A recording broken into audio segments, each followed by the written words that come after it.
Well, good morning to one and all, and welcome to a special stream. It's going to be what I call a tech tree fly-through, and we're going to be featuring the highlighted stream of the stream I'm mousing over, the tech tree line that I'm mousing over here, which is the Republic American Multirole line, and I call it the Republic line because almost all of the aircraft are Republic aircraft. So we just click on it. That one's a Boeing, that one's a Seversky, and then the rest are Republics. Oh, very slow to respond game, thank you very much for that. Republic, Republic, Republic, Republic, Republic, Republic, Republic. Now, I can't say I remember too much about the low tier ones, to be fair.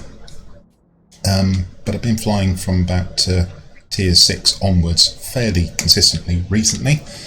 And the features of these aircraft are speed, not a great deal of manoeuvrability, but really good ordnance. And if you happen to have the special pilot Mary Lovehart, her nominated aircraft is the P-27B, but you can use her very successfully in these aircraft as well, as indeed you can in many of American aircraft that have decent ordnance. Now, this line features in the coming Storm offers, which you can see on the World of Warplanes portal, and what you get are discounts if you're working on these aircraft, and if I remember correctly, it's 50% for everything up to tier 7 and then 30% in terms of credits we're talking here, of course, for the tiers 8 to tier 10. And I thought it would be an idea to fly this aircraft, remind myself of them, and show you what they're about. And we're going to go and do that straight away. So let's have a look at the P-26, and what's this about? Well, it is a multi-role. Good morning, Q. Hello, Klasovitz. Say hello properly to you now. It's not that manoeuvrable. Having said that, the way I built it with the lightweight wing frame and then put in a pilot with engine guru, that's quite an interesting choice. I have no idea why I did that. I'm not going to mess around with it. We'll just fly it as it is. Fairly lackluster armament. 112.7, 17.62. I mean, that was the standard armament, I understand, of the US Army Corps at the time. And it's so long since I've flown this. Look at this, got the wrong emblem on it. So let's go and sort that out. In case some of you are wondering why I've picked off this particular emblem, if you have it, I recommend you use it, because this one gives 5% aircraft experience, which, when you have Accelerate Crew Training ticked, converts into a roughly, in fact slightly more than, 5% crew experience as well, whereas the standard emblems only give you 2% crew experience, so that one is well worth putting on. Is that a special skin I've put on that? No, it's not. It's quite handsome. Bombs and rockets, rated at 3, so you've got a couple of 100 pounders. Maybe take out a gun emplacement with one of those. I'm going to try it. I suspect you probably need both. Otherwise you just use it as a straight ahead turn fighter, but bearing in mind that you've got limited mobility, if you get into a turn fight with something that's more capable, you're going to want to try and run away. Let's get into it. First time I've flown this in a very long time. So the guns, one 12.7mm machine gun and one 7.62mm machine gun, both synchronized I believe. And as I say, I believe, sort of glanced at some history, I don't pretend to be an authority on the history of aircraft, but I believe that was fairly standard armament, standard specification for US Army aircraft at the time.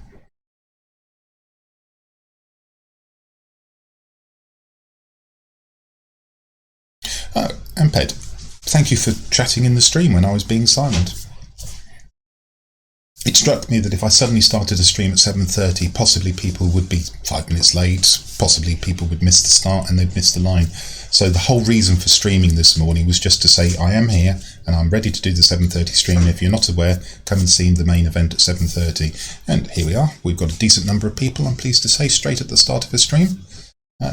So I'm happy that that's worked.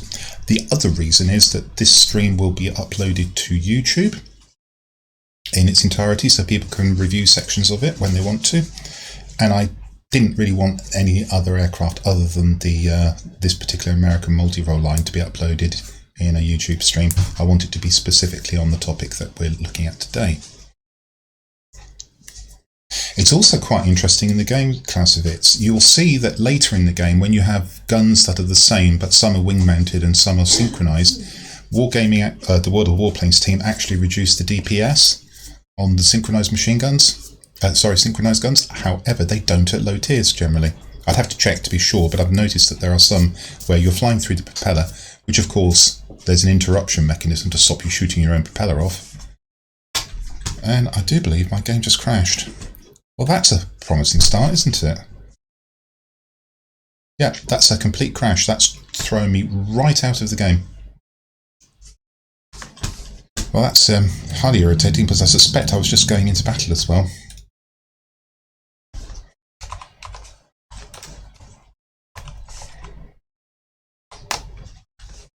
So I'm just rebooting straight away. That's not an auspicious start. Notice it was an all-bot battle as well, probably.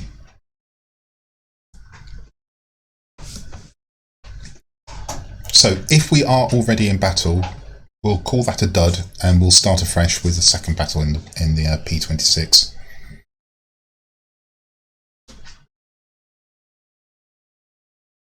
So bonus battle basically. Yeah, we are in battle. Good grief. And I will remember to take off the Firefox placard. There you go. Okay, it's not a dud battle. We are actually in the game, but we haven't yet started. Wow. Okay, straight for the airfield.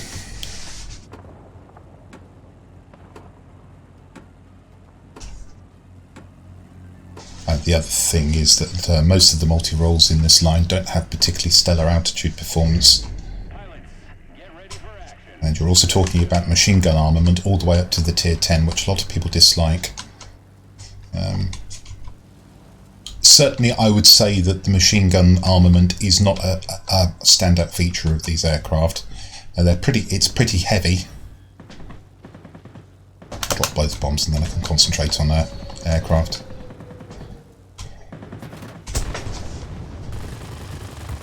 At the high tiers, the machine gun armament is definitely not. Oh, that's nice of you to come and focus me immediately. Is that actually a player, I wonder? Nope. Well, I should be able to chase him down in this, but I've got to watch my tail.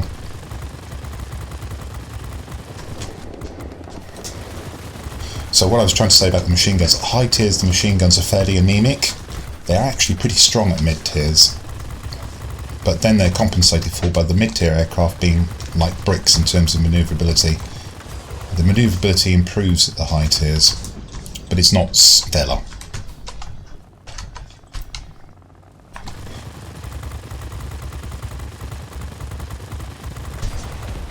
There we go.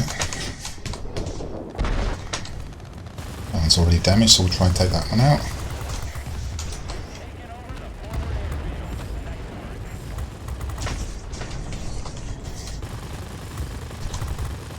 Because the heavy pounced on me, I've taken more damage doing this than I expected, but never mind. Got my bombs back. Let's go and try and do something in the middle. Ooh, that was close. Now there'll be loads of ground attackers here, so I can probably feast.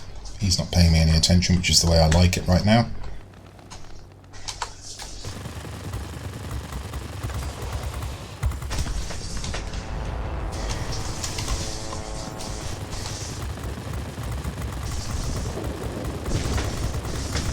You can see how long these guns are taking to knock down even something as relatively few hit points as the heavy at the air defense heavy at this sector.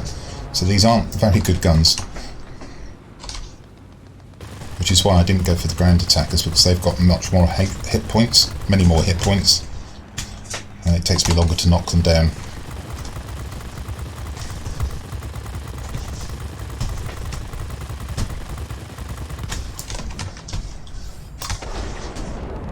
Flying away from me, so let's go for the ground attack, which is coming towards me.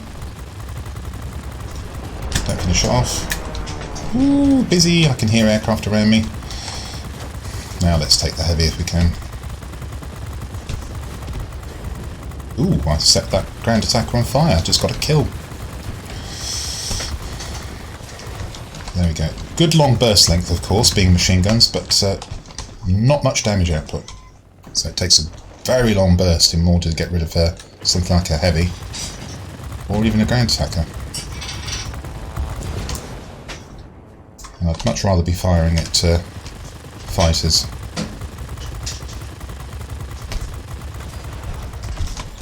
And there's a theme here. What you're seeing with these weak guns, you'll probably see, certainly being the case at Tier 9 and Tier 10.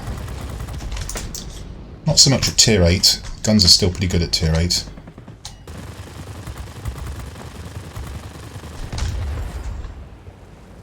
Okay. Now, the ground attackers will keep flooding back, so I could just farm them. But I think what I'm going to do is I'm actually going to go and try and protect the airfield.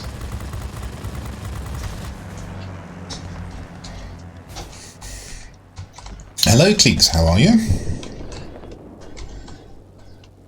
Well, you say it's accurate, but I suspect the machine guns here have got probably a 0.8 degree dispersion angle from, well, they're on the nose, so it would be a 0.8 degree from the nose, which actually makes them somewhat inaccurate. And in real life, the 12.7mm I'm sure was a pretty good gun.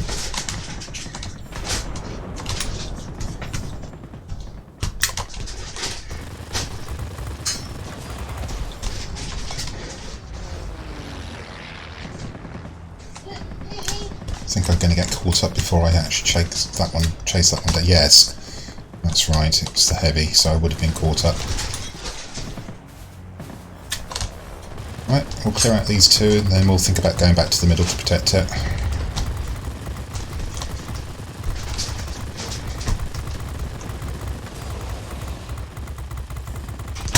That's all done, back to the middle. See what we can do. Been heavy on the boost again.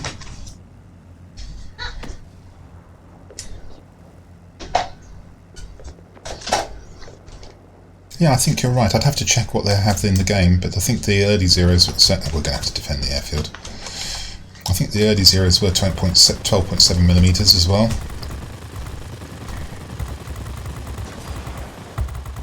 And as you can see, this thing is much more suited to shooting down fighters than it is something with a high hit point pool, like a ground attacker or a heavy.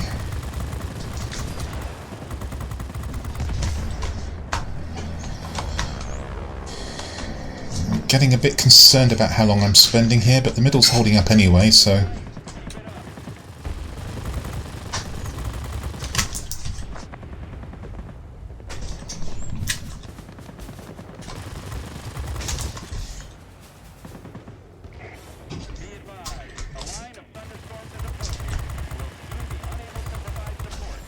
Yeah, middle's still holding up, so I'll continue.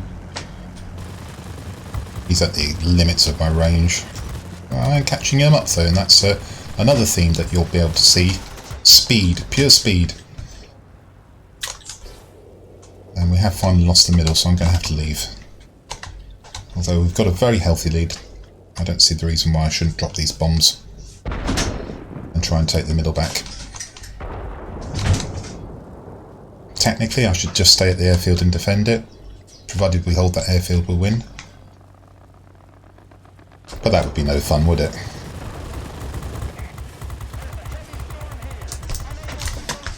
Didn't quite finish that off, or somebody else finished it off for me. Let's finish this one off, make sure it doesn't go to the airfield. And this one. Let's look for an opportunity to drop the bombs. We'll drop them on this gun emplacement.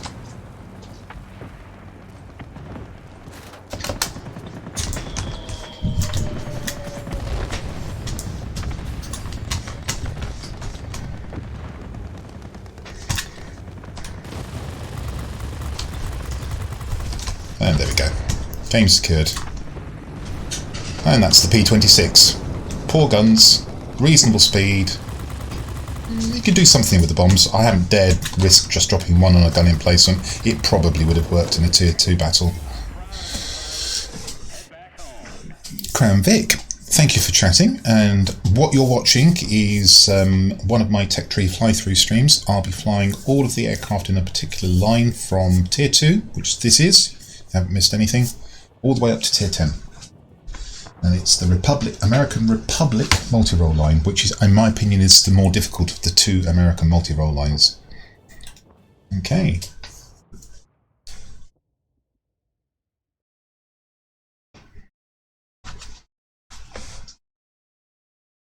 Now, because this will probably be a long wait before the UI loads, because of course the game had to reboot, so it's now loading everything up that it would normally do at the start. Oh, to call me a liar. Although it is saying hello.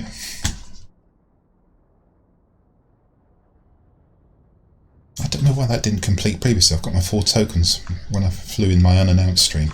Anyway, P-26. Limited to multi-roles. I'm not going to fly any other aircraft other than the line today. I had a quick look at premiums and reward aircraft to see if there were any I might like to include in the stream. The answer is no, so I won't be flying this, and I won't be flying that one either, because that's the other American line. Let's just get the Tier 3s in.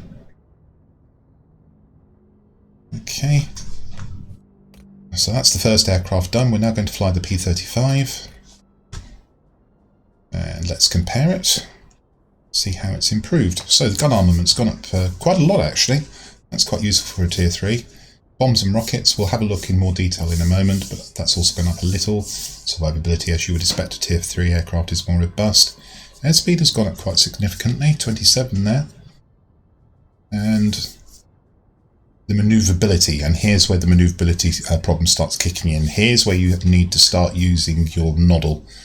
You're not going to be engaging in many turn fights with this, certainly not with turn fighters, and your altitude performance isn't particularly stellar either. So let's look at the aircraft.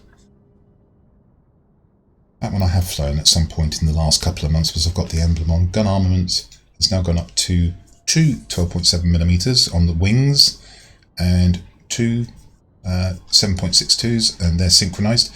In case you don't know how I can tell that, it says W and S there.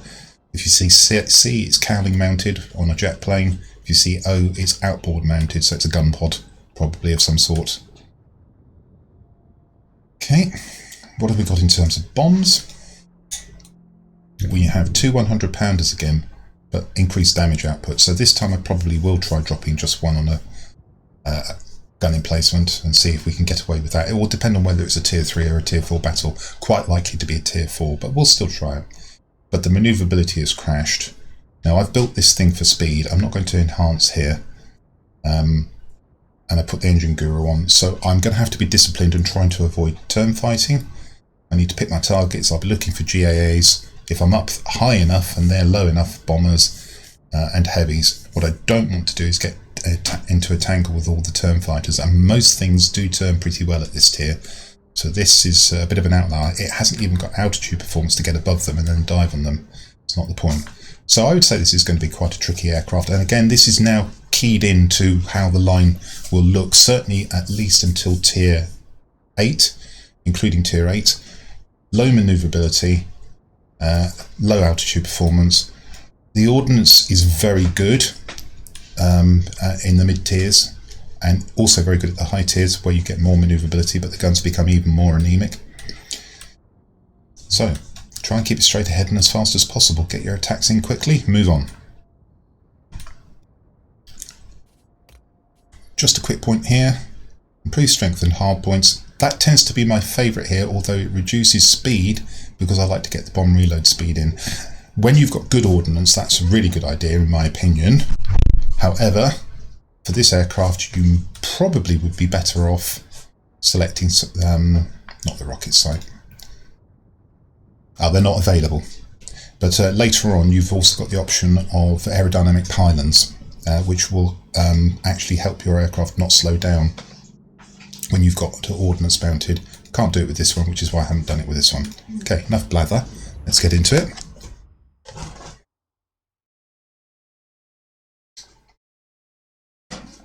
Well, the very earliest crude mechanism Crown Vic was simply a diverter on the propeller blades themselves, a little V-shaped piece of metal. And basically the bullets just kept on firing, and if they hit that piece of metal they were diverted off so they didn't go through the proper propeller. Can you imagine the hammering that propeller would have taken? I don't think I would have liked that very much. Those propellers would have probably been had a fairly short shelf life. But yes, then they started synchronising them. And interesting question, actually, if you do find out how it's done, Cranvic, why not pop it into chat? Because I actually don't know, although I'm guessing it's something... it'll be a cam or something which blocks the gun from firing off the crankshaft, as you say. Okay. Well, it's actually a Tier 3 battle, lucky me, and it's a pretty good map because we've got command centres. And P-23 at the Tier 2. And an AR-80. Now, the AR-80 is not the most mobile of fighters, although it's got good guns, so need to be careful about that. And we have an I-15 BIS DM. That's a fairly unusual premium aircraft. Okay, well, it's clearly off to this one. And what we'll try and do is we'll try and take out the ships. So you can just see one in the distance there. There'll be another one just about there. Try one bomb each. Probably won't work, but unless you experiment, you'll never find out. So this is the P-35. And this is the Tier 3.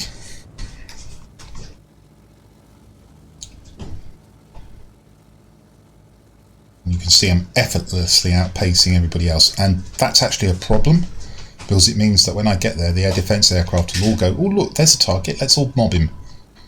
So that's something to bear in mind, and I'm going to have to watch out for that certainly as we go up the tiers.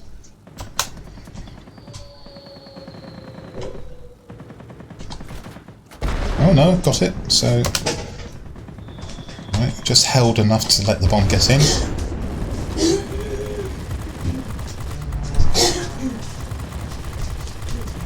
That's a convenient turn. And the heavy is actually what I want to chase down. That's something I can chase.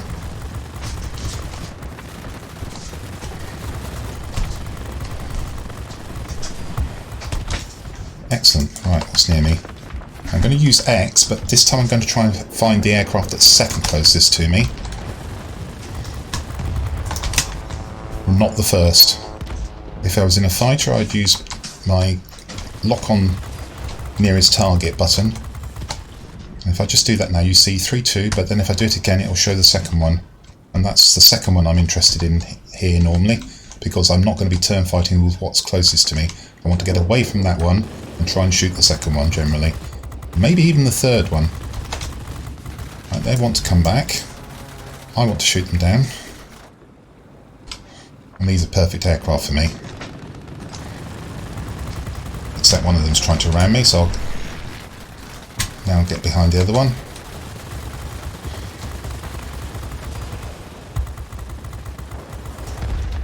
As you can see, the guns are considerably better than the P-26. I'm taking down these ground attackers without much bother. That wasn't true in the P-26, even at Tier 2. Right, I think this is well and truly secured. They won't be back for a little while. I've got bombs. I ought to get on the assault. I'm not a defence aircraft, I'm an offensive aircraft.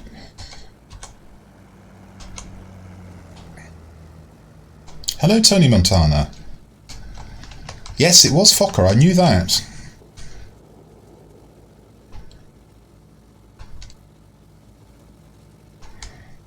Thank you for reminding us all, though. That's kind of you. And nice to have you along this morning.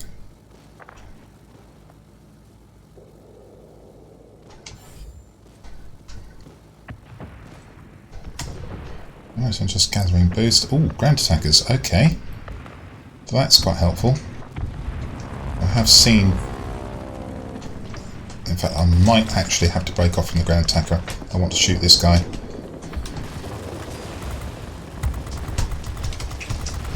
Heavy first, then ground attackers.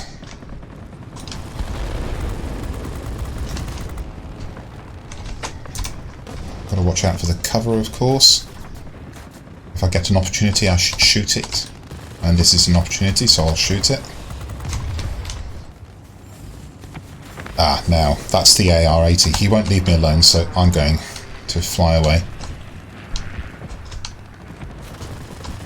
Oh, actually... Okay, I overestimated him a little. Or he was just busy and decided to pick another target. Gave me an opportunity. There we go.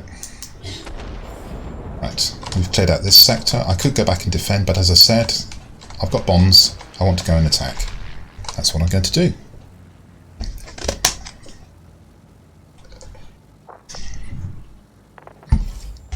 You're not wrong about those passenger planes being small. I used to fly fairly regularly between Heathrow and Schiphol. And on some occasions I was on KLM and, oh god, did I feel cramped in the Focus. My goodness. Thank goodness it was only an hour flight. Don't get me wrong. Perfectly comfortable aircraft, but they just felt so small. I slightly suffer from claustrophobia anyway, so...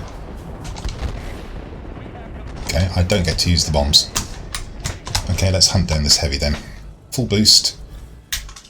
Haven't got any. Hope he turns. Steal thy kill! What a superb... I'm having that. I wish I could have that. Thank you for the follow, Steal thy kill. Also the laugh. And welcome to the community. I hope you like what you've liked what you've seen so far, and that you'll come back and watch future streams. Tony Montana, likewise, thank you very much for the follow. Both of you, very kind. No, I've only got 1 second's boost left. I've been heavy on the boost. Just going to try and get this guy off my teammate whilst he's focusing, and that's something I do a bit. You'll notice that as I was shooting him, he didn't respond. He concentrated on killing this one. Try not to do that. If you're being shot, start evading. It's better to keep your plane than lose it when whilst trying to destroy another.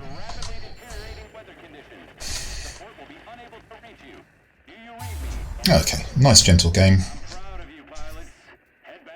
That was the tier 3. So let's go and see what the tier 4 is all about.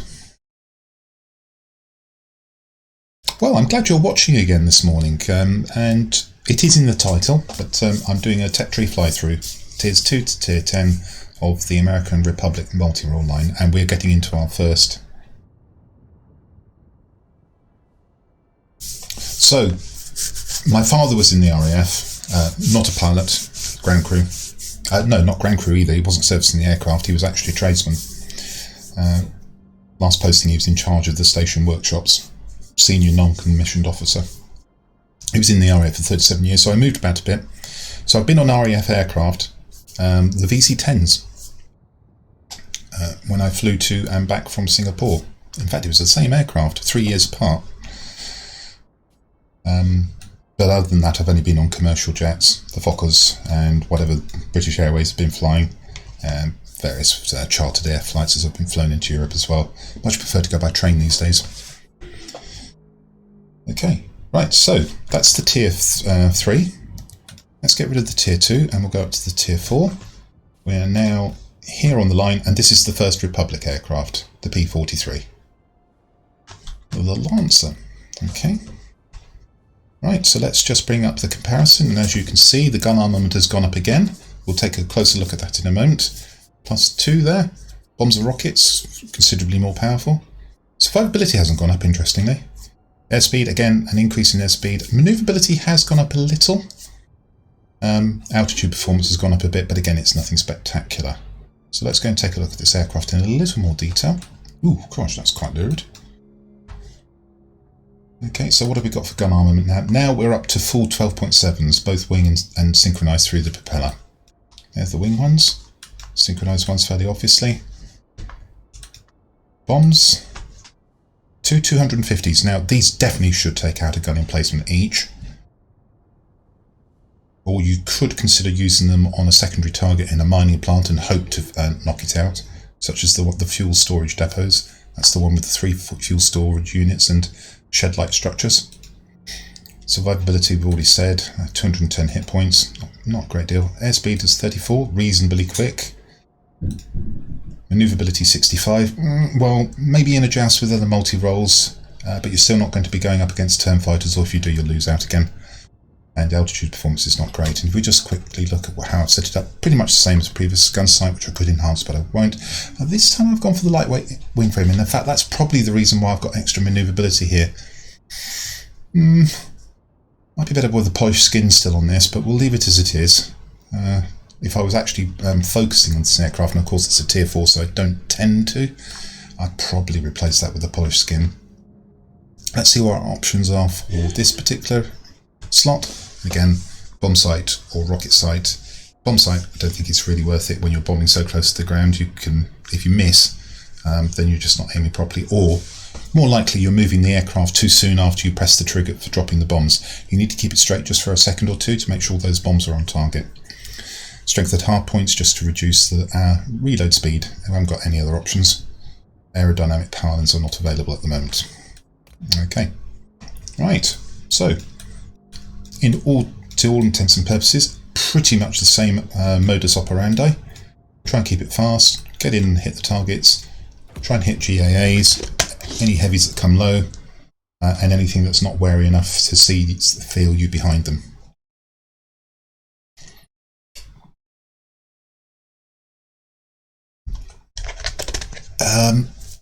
SOFW is ringing a bell, but to be fair, I think it's right to say that I haven't got any acquaintance with them or much knowledge of them. I mean, talking of clan-related activities, one of the main problems of this game is that there are none, which is a shame, but they've never planned to put clan activities into this game, to be fair, and it's not likely they'll introduce it now, not unless they expand the World of Warplanes team again. Which actually brings us on to the reason why these aircraft are on discounts, and more particularly why we've got the November trials so soon after a previous set of trials where premium aircraft are being offered as rewards. And my first thought was, oh, they started up trying to attract people into the game again by letting them win premium aircraft. And then I noticed that you have to fly tier 5, so that's not being aimed at new players. It takes a fair amount of effort to get a tier 5. So, not quite sure what's going on there. Yeah, so 6 years, you're taking it back to version 1 of the game, which I didn't play, Still They Kill. Much closer, of course, in concept to World of Tanks. And there are certainly people who regret the passing of the version 1 game. I can't comment because I didn't play it. For those of you who don't happen to know, version 2 of the game, which is the one that you're seeing now, based on sector captures and with respawns in particular, significant difference to version 1, came in on October 14th, 2017. The game itself started in November 2013. Okay, good news, I've got an obvious target, the mining plant. Bad news, it's an obvious target and the enemy will be there as well. If I get lucky, I'll get to shoot down ground attackers and perhaps this Beaufighter if he flies low. If I don't get lucky, I'll get pounced on by the fighters. And Ped Slayer, thank you so much for cheering 100 cheers. That's very kind of you, especially after your subscription this morning as well. You're a very generous soul. Much appreciated. Right, so we're going to try and take out 2 gun emplacements. There are 2 in a row there, so I'm going that side.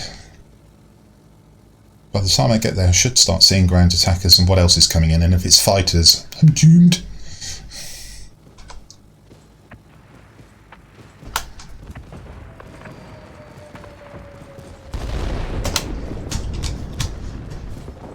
Well, there's the Beaufighter. Let's not let him shoot. Okay, I was a bit slow to get out of the way because this isn't a highly manoeuvrable aircraft.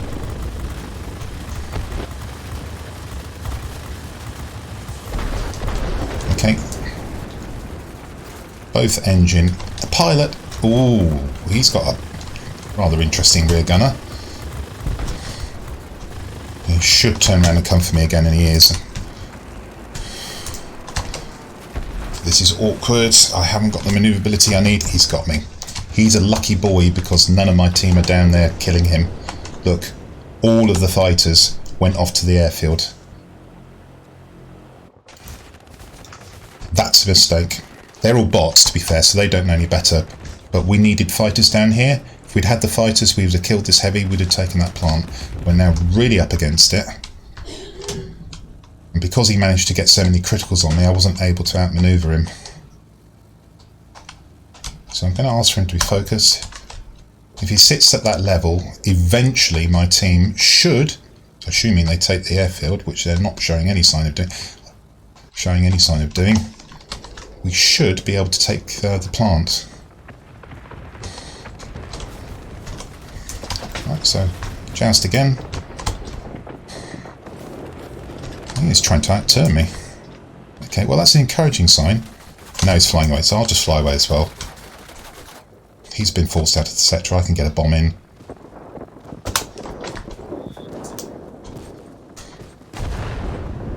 And what we'll do next is we'll try and get him to go past me, and this time I'll chase him down with the engine cooling.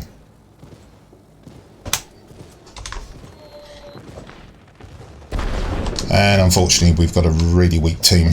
They still haven't managed to take anything. I'm pretty much here on my own still.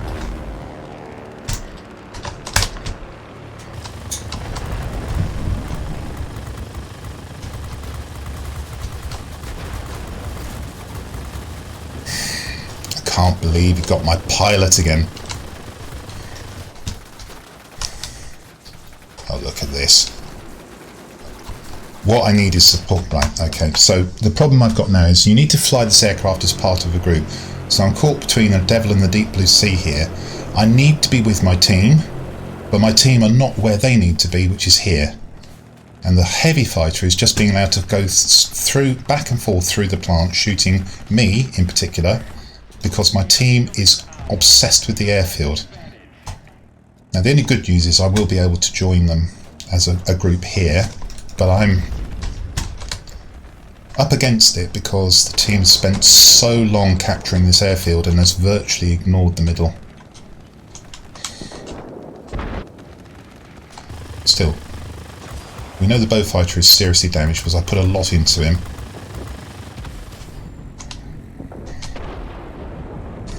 We've got the middle. He didn't spot me there.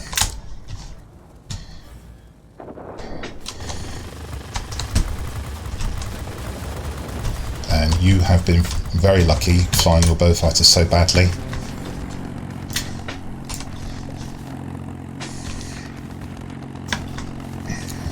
Unfortunately, I now need to just try and get out of dodge.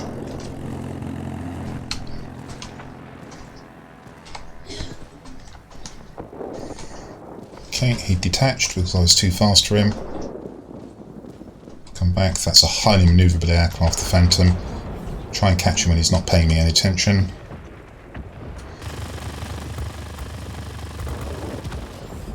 Good. Right. Not a defence aircraft. I'm worried about my team not defending the plant. I think that's quite likely from the behaviour they've exhibited so far. But I'm off to try and take the airfield. So that's something I haven't mentioned so far. You need to try and keep this, if at all possible, as part of your combat group. You don't want to get isolated. On a map like this, it's really tricky because there's an obvious and essential target that you need to go for. Oh, I can't believe the HS-129's landed one of his shells. Honestly, the chances of that are about 1 in 10 and he gets it first or second time. Comedy moment.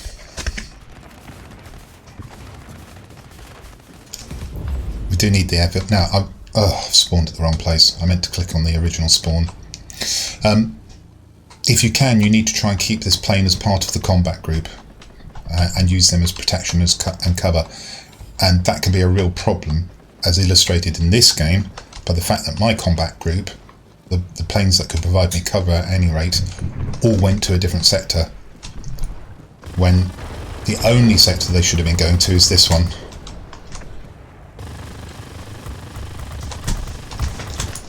I'm going to chase this guy down again, if I can.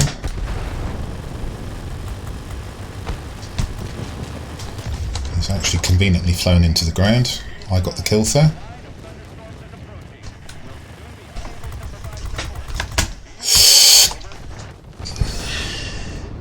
I may have just cost our team the game. I thought I could make that turn. That's a disaster.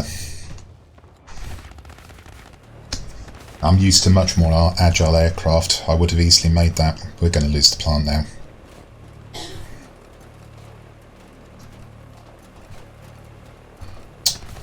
Whoa, whoa, whoa, that's smart. That was a bad mistake by me.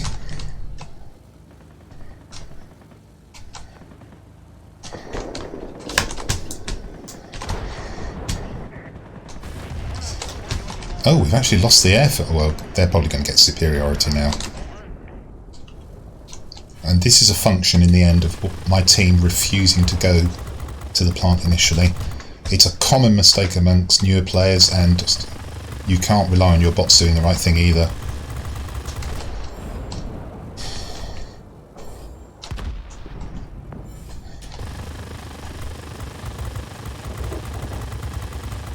But if ever you're on this map and you're thinking, oh, it's going to be busy at the plant, I don't want to go there, you're making a mistake.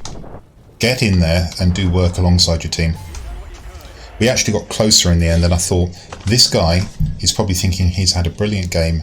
I can tell you, he just flew his Beaufighter extremely badly, and the only reason he got away with it is because all the fighter cover from my team went over here and not into the centre.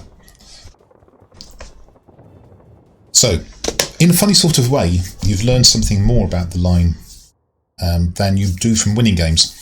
And that is that if you get isolated, or you're forced to go and attack on your own, as I felt I had to there, then your aircraft is not going to hold up against the determined enemy. And probably, in retrospect, I should have just accepted what the team was doing, gone to the airfield, helped them take it, and then followed them into the military base. But it's just such an obvious target. Sorry, I said military base, I mean mining plant. It's just such an obviously critical sector to take. I find it very hard not to go there. So I ended up doing very averagely, and that is what will happen in these aircraft if you are forced to fly without cover, forced to fly on your own, forced to fly without a team supporting you. So, let's have a look at the Tier 4. So it's good to know. That was the Tier 4, sorry. Let's go and have a look at the Tier 5. It's P-44. We're now here on the tech tree. Another Republic aircraft. Let's see how it stacks up. So we'll just bring the comparison up. That's the F4F. We don't want to do it there. XP-44. Gun armament again, stepping up. Bombs and rockets, another considerable increase. Survivability has now gone up this time. Probably around about 240 hit points. We'll have a look in a moment. Airspeed considerably more. Manoeuvrability, wow. Here we go. As soon as we hit the Tier 5, and this will be a feature of the Tier 6 and the Tier 7 and the Tier 8 as well, the manoeuvrability goes through the floor. And you really aren't going to be engaging in turn fights with this. This is a horizontal high-energy fighter method. Shoot what's in front of you, keep going, go away, make it forget you. Either come back and do it again, or go off and find something else to do. Altitude performance has increased a little, but still nothing to write home about. What have we got in terms of guns? Still got the 4 12.7s. So clearly they've been uprated. I won't look into the detail, but you can bet your bottom dollar the DPS has gone up. They're possibly different models as well. I'm not going to check that at the moment. Bombs and rockets, just bombs at the moment. 2 250-pounders, which have been uprated from the previous tier. Survivability, oh, it's still only 200. Oh, we're looking at the wrong aircraft. Sorry, beg your pardon. Let's do that again, shall we? Now we've got 6 12.7mm, and that explains the increase in DPS and armament. Anything that gets in front of you will feel it, particularly at Tier 5. Bombs and rockets, we've got 2 500-pounders.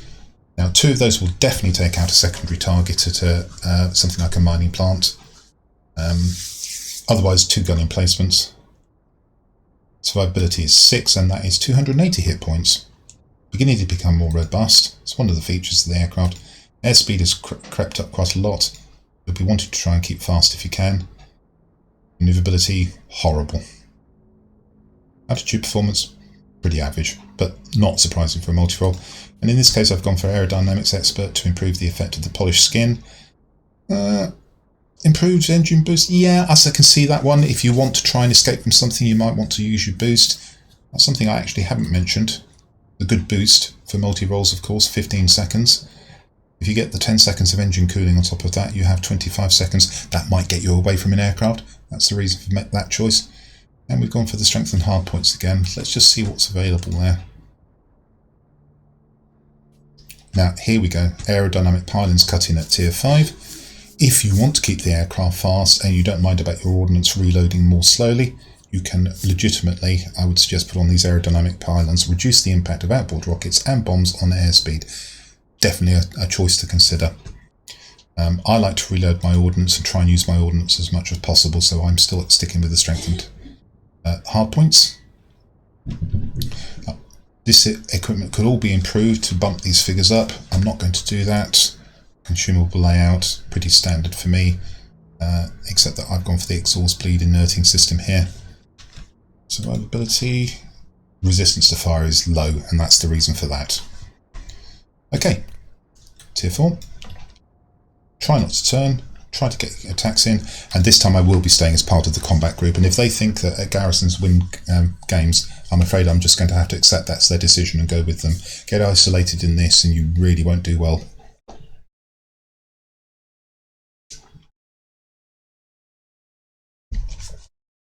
Okay, Wombat, just as glad to hear that you're recovering. Really good to see you around again. And I will be uploading this stream to YouTube. So not only can you watch it now, 3-sector map at tier 5, you'll be able to review it on YouTube as well.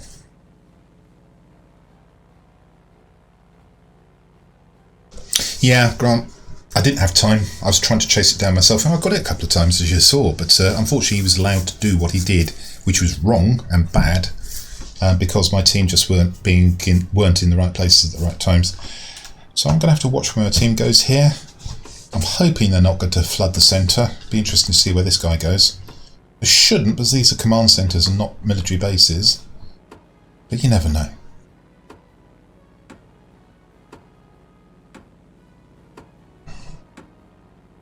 And I'm actually not going to accelerate anywhere at the start. I'm actually going to watch on the map and see where this team goes. I'd like to go here. I have a funny feeling that if I do, I won't have any support. Bomber, heavy. What's going over there? Multi-rolls. Right, I've made my decision. I'm going over here.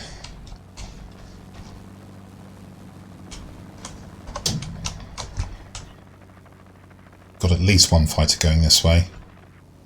And two fighters. Look at that, 2 fighters going into the middle. Now I know at least 2 of these are humans. There's one. There's another. All 3 of the fighters are humans, and 2 of them have gone centre.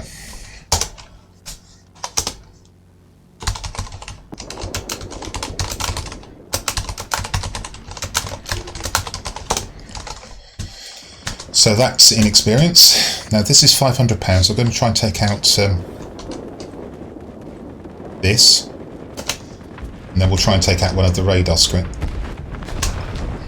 Actually, we'll try and take the heavy first. Oh, don't fly away.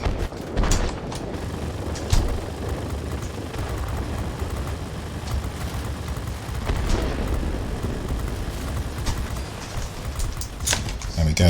And that's actually put me in better stead for... Oh gosh, really? I can now attack this... Oh, bloody bot shot my engine out.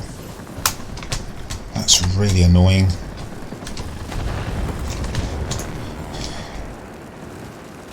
Keep flying like that, Yak. I might even get on your tail. Right, we'll just carry on. Now we'll swing round.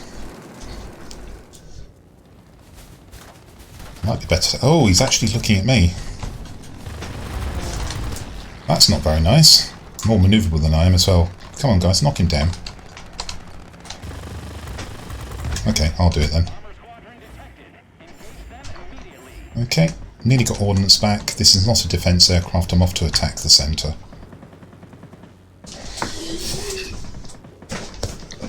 Yeah, quite. And you'll notice that 2 of the fighters, who were humans, as I pointed out, went centre and didn't do very well. So this guy's down. Ah, that I really loathe. I'm going to have to turn around, come back again in 30 seconds time.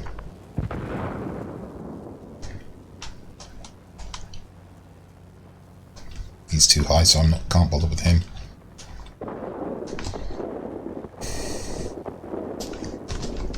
So not only did they go to the wrong place, they went to the wrong place and still lost it.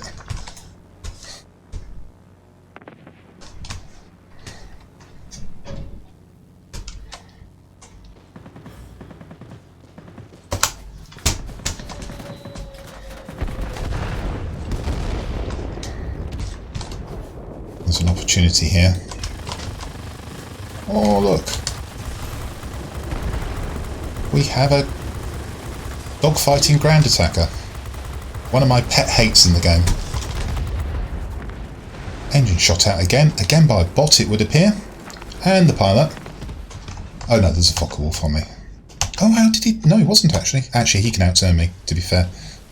I didn't actually shoot him down, but I did actually get so much on him, he'll probably die in fairly short order. Dogfighting ground attackers. Pet hate in the game. He's now dead. He's done absolutely nothing to help take that centre, and he's thrown his aircraft away.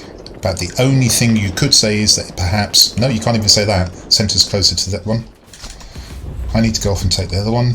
Looks like we're going to lose our command centre. Oh, we've got that one anyway.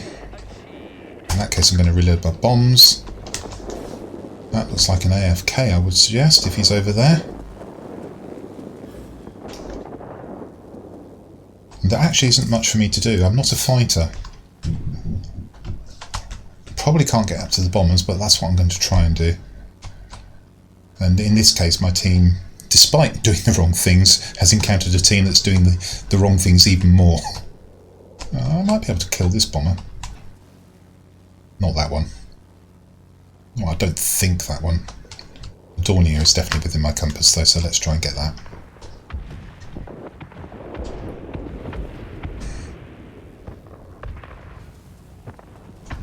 May even need to take the bomber flight.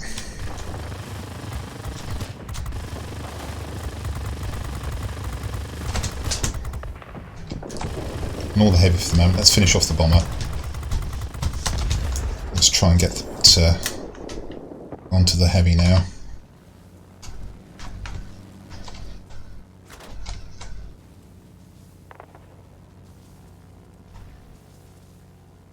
We may have something to do here in a moment. No, the bomber flight's gone through, unfortunately.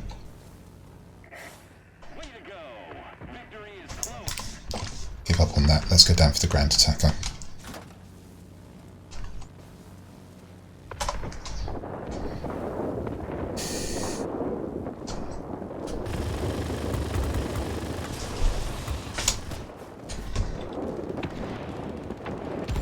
Gorn. Okay, let's go for the bomber. Let's use engine cooling to get away from the multi-roll. And also to try and keep up with the bomb. Sorry, I said bomber, I mean heavy.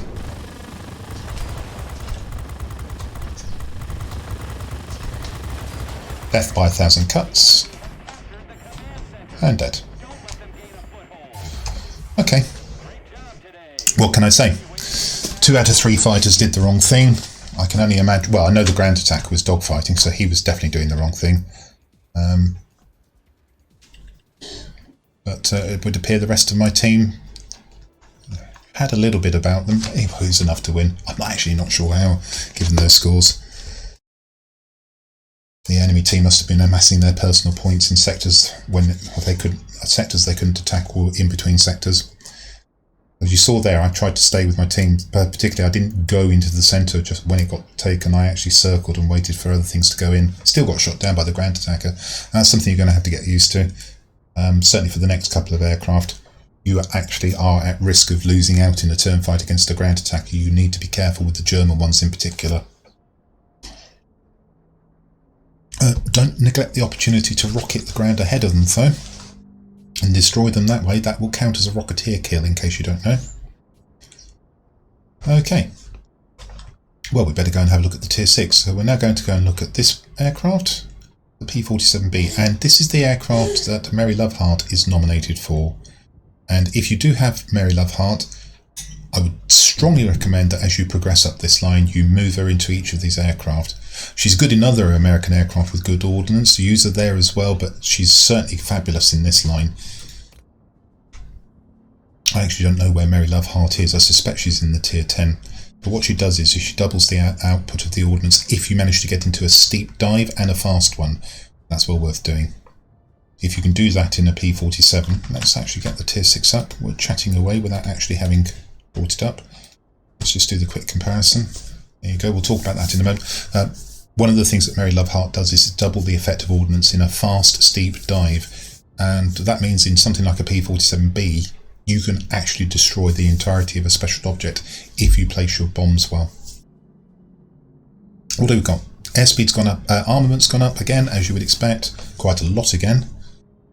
Bombs and rockets, considerable increase. We'll discuss it in a moment. Survivability this time takes a jump for Tier 6. The airspeed has gone up at 8 points as well in this particular case. Again, you'll notice I've got a speed build if you just look off to the right. Manoeuvrability has gone down.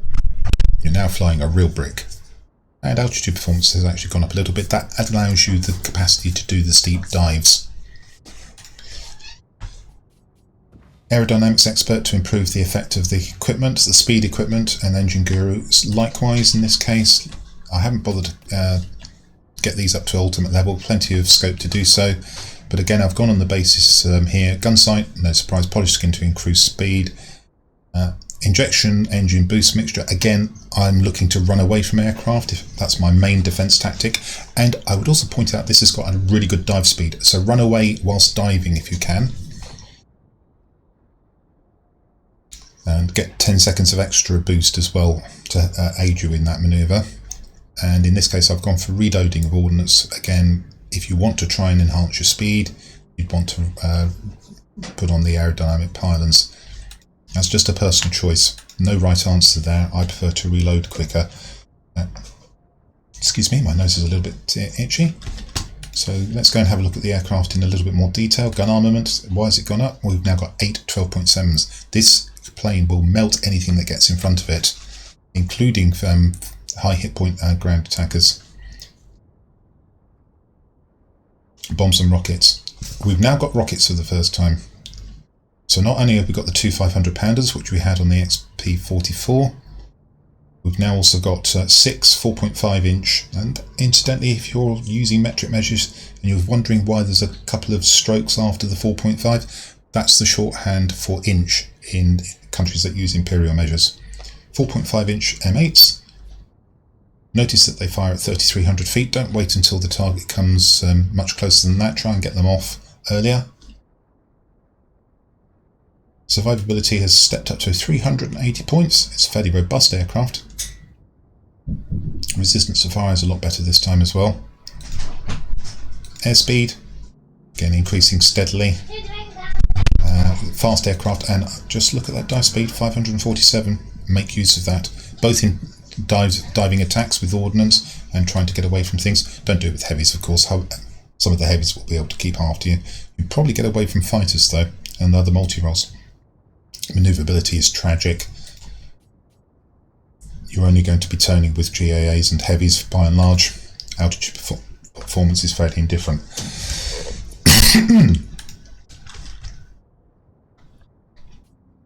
And if you have Mary Lovehart, do strongly consider putting her in this aircraft. It is, after all, a nominated aircraft. She also improves the thrust and the damage output of the guns, if I remember correctly. That's useful to have.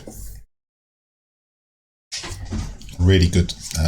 Probably the best of the Valkyries nowadays. It used to be Marina Litviakova, but she was fixed back in the middle of 2018. I say fixed.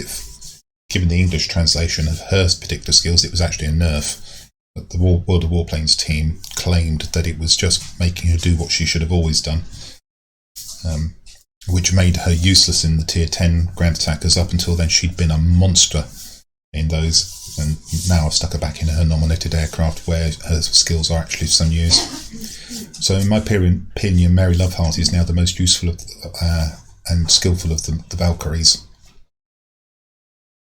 And the other one is Charlotte von Stauffen, who has this particular skill where she increases the damage output when you're in a head-on attack. But I've left her in her nominated aircraft. Again, she's pretty good in other aircraft with heavy firepower. And her nominated aircraft, if I remember correctly, is the BF-110E at Tier 5. Okay, military bases. Good.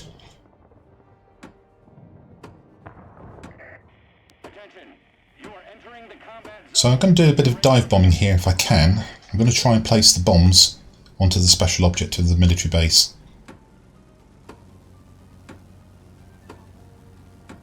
IL-8 against us. S119. That's a deadly aircraft. That's probably the wrong map for this plane, but that's a deadly aircraft elsewhere. What have we got? We've got pretty good aircraft for this map as well. Pilots, get ready for action. Let's go. I really must take on the mantle of the ground attacking duties for my team, though. They have a ground attacker, and if I can find the ground attacker, that will be a primary target for me. So I'm gaining altitude. You may think I'm going after the heavies. I probably won't unless they come for me. They haven't. Here we go. Diving attack.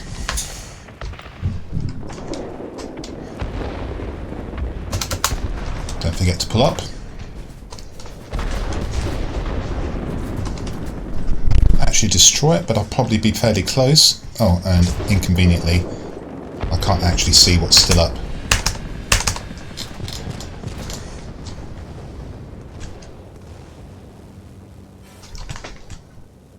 We can take on heavies, and we will. That's a mosquito, so I should catch it up. Got to be aware of the fighter in the background.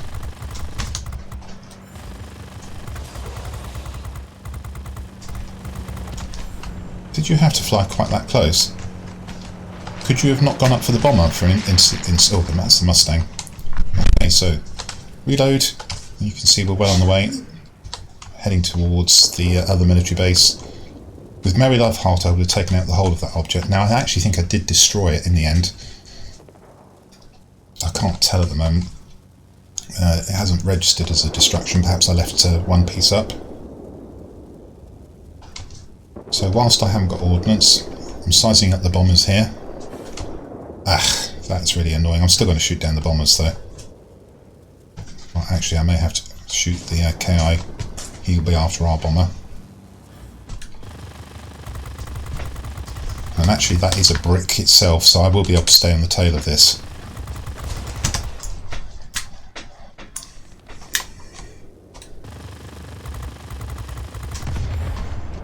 Okay, more height than I wanted. Ordnance is nearly back on the bombs.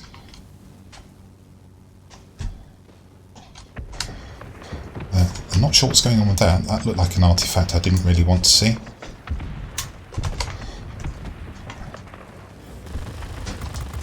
That may be the unshootable air defence aircraft. If it's frozen like that, that's cleared now, so that's good. Okay, so we're going to get above it again. Let's go in for the diving attack.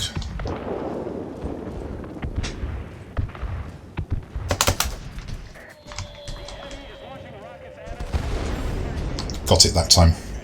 Got the bombs more nicely placed. Okay, time to use rockets.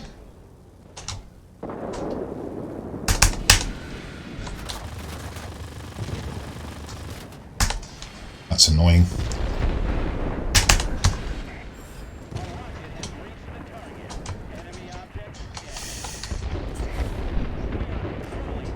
Excellent. Let's give the enemy a hard time, shall we?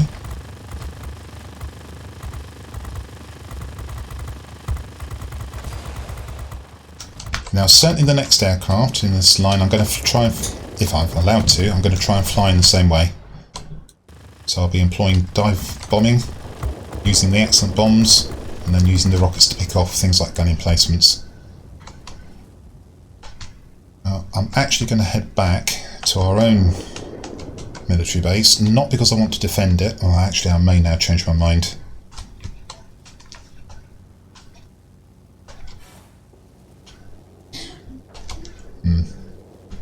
Not sure. I am going to go to the military base, mainly because I've sized up that there's a multi-role there that I might be able to shoot down. If it's the S1, and it is the S119, then I want to try and take it out. So he's going to swing around towards me. Unfortunately, he's now going to see me. Unfortunately for him, too late. I did a lot of damage, and then this aircraft is very robust. I mentioned the 280 hit points, and that means that I can ram things like the S199 and get away with it. Major plays! Thank you so much for that raid, and welcome raiders. Unfortunately, you've joined in the middle of a tech tree fly-through, but you're going to see the rest of the aircraft in the American Republic Multirole line. Thank you so much for that, Major Plays. I hope your stream went well. Do say.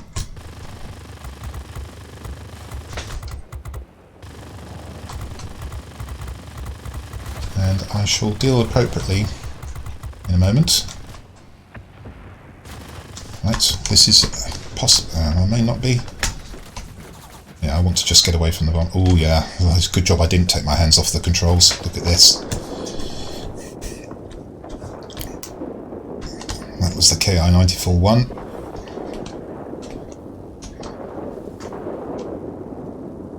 I may be able to chase him down, and if he turns, I'll definitely be able to chase him down. Right. Okay, so. Okay. I hope you enjoy your ships, and for all of you who don't know Major Plays, I do suggest strongly that you go and give him a follow. Thank you very much for bringing your raiders across. Major Plays, much appreciated. So the key sectors on this map are clearly the military bases. We've now got everything, so it's just a question of either staying at home on the military base or coming here onto this military base, which will obviously be the one that attracts the enemies. So I've come here to see what I could do. He's down. I'll keep it straight and I'll chase the other one. In fact, we've won it. A nice easy win for the P-27B. But you did get to see some dive bombing there. Right, so I'm just going to get up. You can see there's some sunlight falling on my face. I'm going to have to go and close the curtains. Criminal to shut out winter sun, but there you go.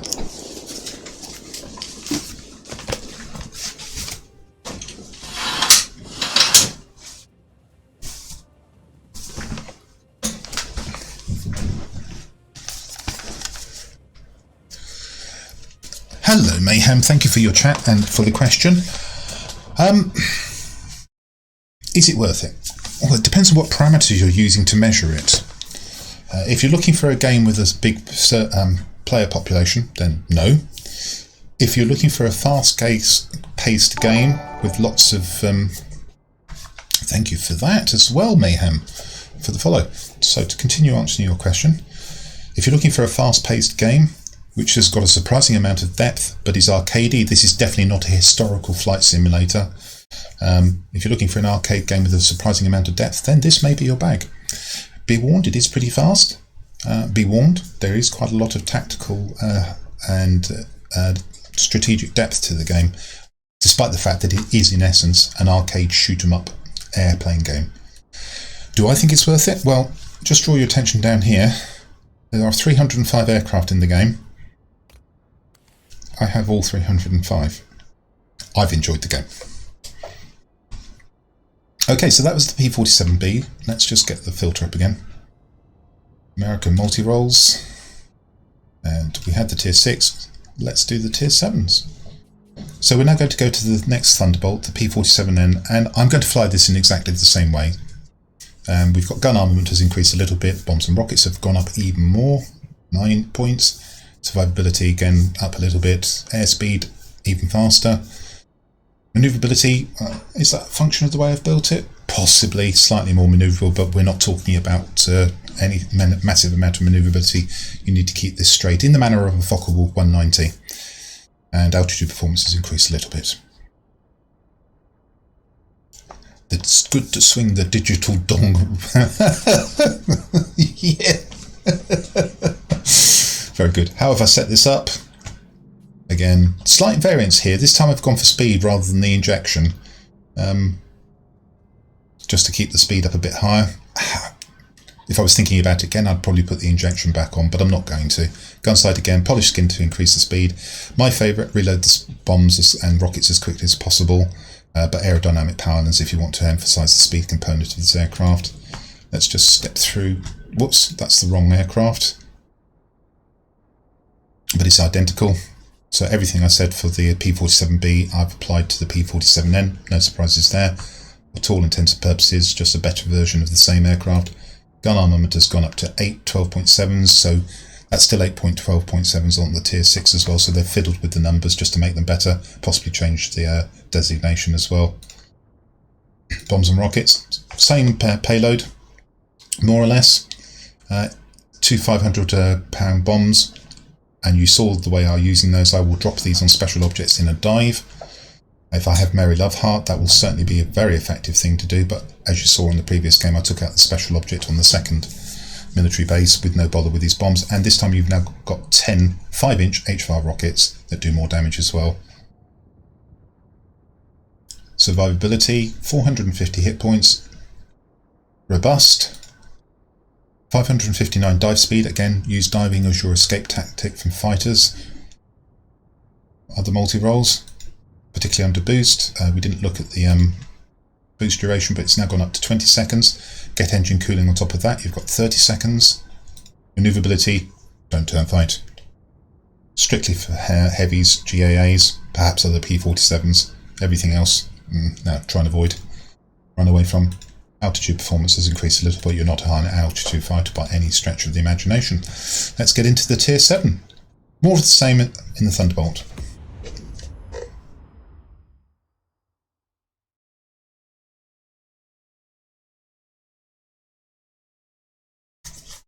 I really must try Escape from Tarkov Electric Carve. I certainly have liked it being when I've seen it being streamed.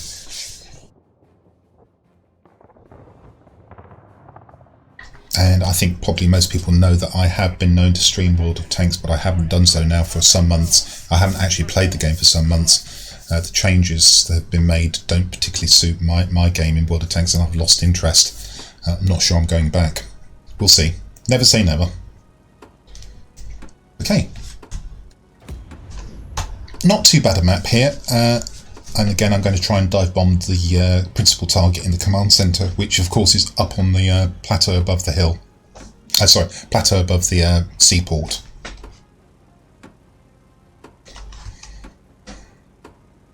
Meteor, good aircraft.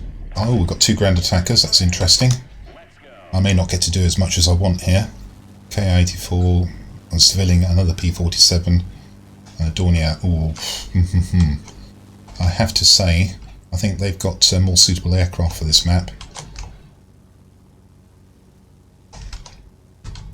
It'll be a tight thing. You may be thinking, well, you can take the heavies out. Well, I'm not sure I can actually outturn a BF-109Z. Okay, let's get into the steep dive. And by a steep dive, over 45 degrees.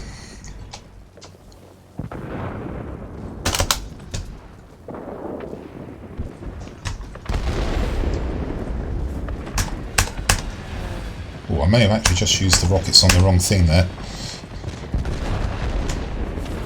Okay, we've got it. I'll reload the rockets. I think I actually fired at a ship that isn't a target. Oops. Do I want to joust with it? Well, he's coming for me anyway, so let's see.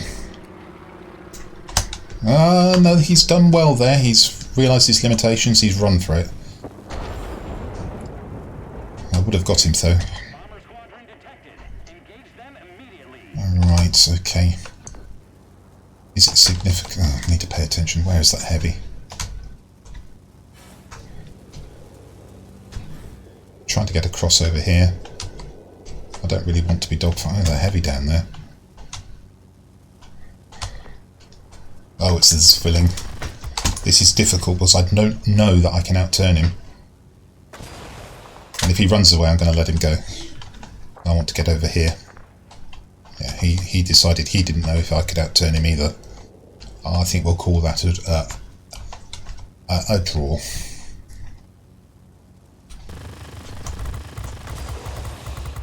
This, however, is meat and drink.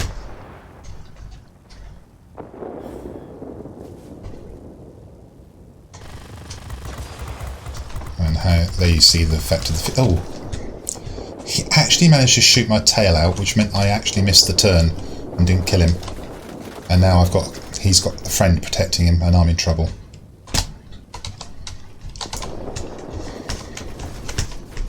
It's the heavy, and I can't outturn him definitely with my tail down. Unlucky. Very unlucky. The ground attacker was doing nothing and shot my tail off. And that left the swilling. Left me easy meat for the swilling. Now I'm not a defence aircraft, so I'm going to go and try and get to the command centre here and take it. Pointless me going there to defend. Wrong sort of plane. Meteor should. Is that a player down there? Well, I want to gain altitude. Awkward. Do I want to go for it? Not really. It doesn't do me any good to shoot him down where he is anyway. I want to get my attacks in from height. And they've got a lot defending this.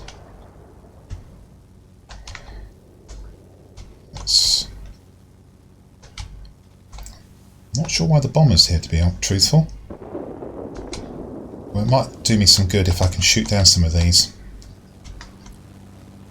Although they are now out of the sector, which is irritating. Just save that heavy from ramming that. Notice I didn't turn for him.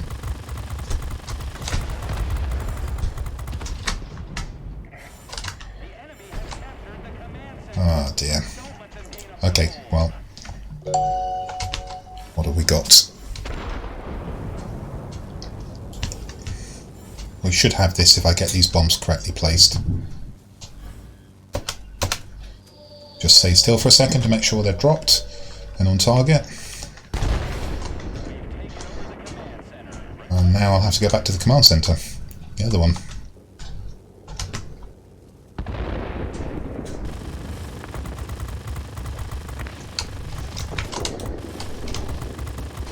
Target of opportunity. A bot that presented himself. I'm not going to turn that up. Turn that down, rather.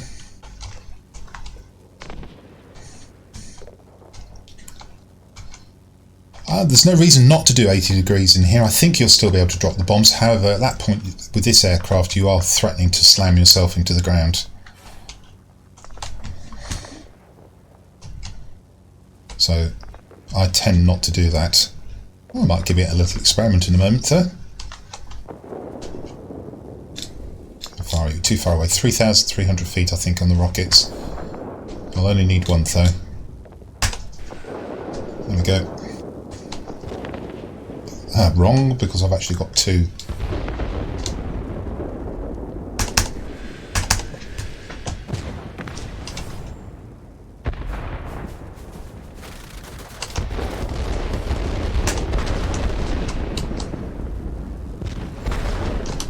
Running away. Is there something else I can take? Yeah, I could.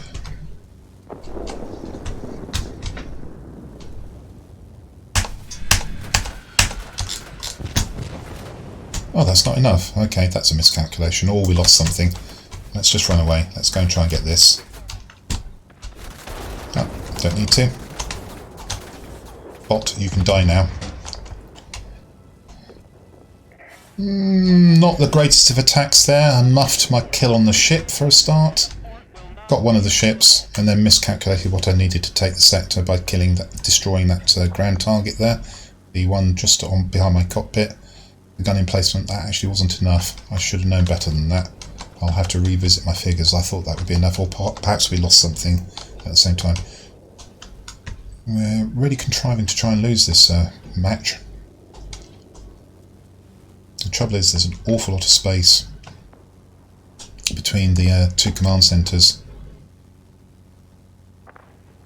I've got to watch him. At the same time, I don't want to attract his attention. There's a heavy storm here. Unable to proceed. Returning to base. Oh, this is willing. They've almost got I us. think he's under attack, so I'm going to leave him for the moment. Yeah, I'm not chasing him. He would lead me away from where I need to be, which is here.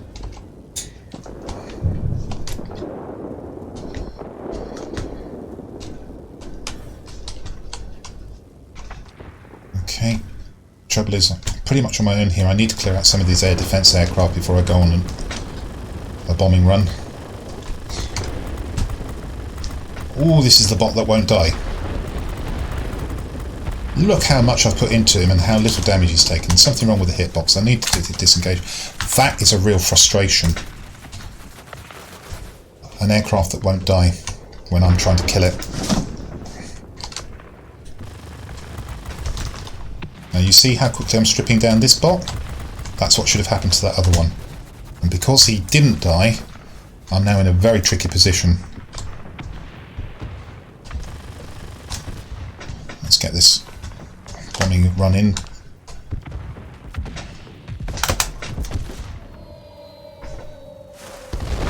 Yeah, and because I was forced into hurrying, I didn't actually get everything that I needed.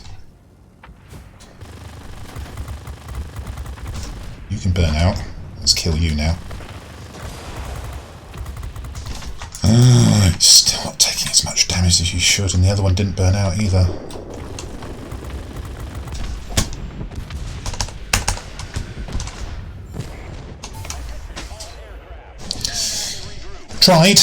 I tried. In the end, I was right about the enemy aircraft probably being more suited to this map. I just couldn't get up out quickly enough. My team didn't defend. Didn't really have the aircraft to defend apart from the Meteor, who looks as if he may have jumped out of the game a little bit early. But nonetheless, you got to see the good and the bad there.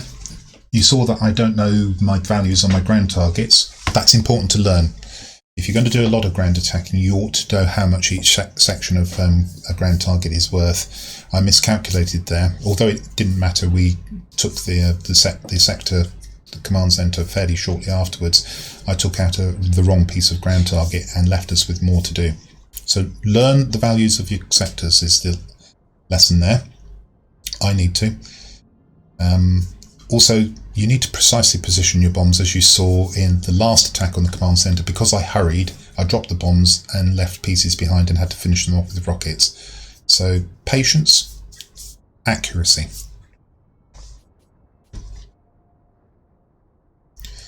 $69.69, okay, doubled. Very nice. What do jets look like? We'll stick around. You will see at Tier 9 and Tier 10 the jets in this particular line. The first jets are cut in at Tier 7. There's a pair of premium aircraft. You've just seen one in the team, the Meteor one. There's also the Kostikov 302. The first Tech Tree jets occur at Tier 8. And they feature some iconic aircraft like the Me-262. Okay. Right. Let's get the Tier 8 up. XP-72 is next, the Republic as well. Let's just do the comparison if the game can be helpful. Gun armament again increasing by 4. Bombs and rockets, quite a big increase here, 11.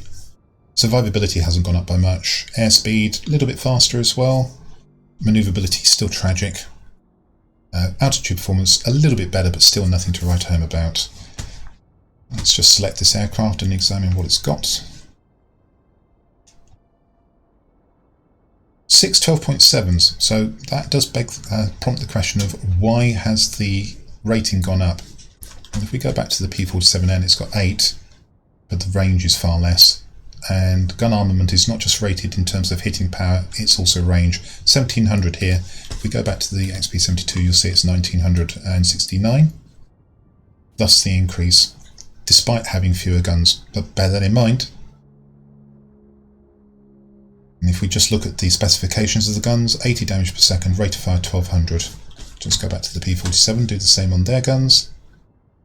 52 damage per second, rate of fire 800. So both slower firing and less damage. So although you've only got 6 guns, your range and your damage output per gun is much better. Bombs and rockets, Still two 500-pounders, but doing nearly 10,000 of damage this time. 10 5-inch HVARs, Mark 25s, doing 16,000. And you can probably see where this is going. Airspeed has increased, cruise speed 309, boost speed 473. Dive speed has not increased. Diving is becoming less of an escape tactic. Still try it. You want as much speed as you can. Maneuverability, still very poor. Altitude performance has improved a bit, but again, you're not going to be fighting at high altitude. However, set it up. Service, again, gun side. Polished skin this time, and now, interestingly, and I'm not sure this is the right decision, uprated engine is definitely the right decision. I'll put on a lightweight power unit for improved manoeuvrability. Now, I know what I'm thinking here. If I can just turn for a bit longer with an aircraft, I'll be able to shoot them down. I think the injection boost system is probably a better idea here. Shall we put one on and we'll see what happens to the manoeuvrability figure. Just cast your eye to the right over here, 46. Let's see if I've got one in stock. Combined injection boost system, I have plenty. They're improved, so that's a 1-for-1 match. It's going to cost me a token to demount the lightweight power unit, and manoeuvrability has gone down to 44. Let's leave that on, see how we get on. And again, my personal preference here, strength and hard points, but if you want to try and keep the speed up, then you'll put on aerodynamic pylons. I don't think there's much of an argument for bomb sight and rocket sight. Others may argue with me about that. Of the two, pardon me, I'd probably go for the rocket sight. However, we'll leave that set up as it is. So the range of the game 6969 is about 1927 to about 1957. So yeah, the sabres, yes, javelins on the British side. Okay, so we'll do that. Quite a different looking aircraft, still a Republic. I'm going to still try and fly it in the same way, and we'll see what we get out of this.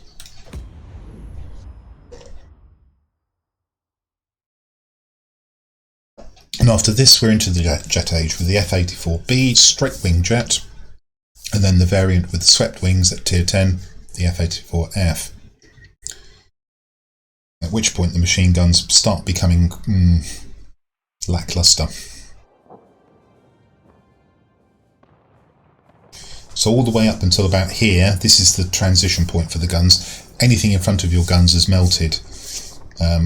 We're getting to the point now where the guns are becoming a bit average and they're heading towards mediocre as you go up to Tier 9, Tier 10, and you are going to really be concentrating on what you can do on the ground. Good map.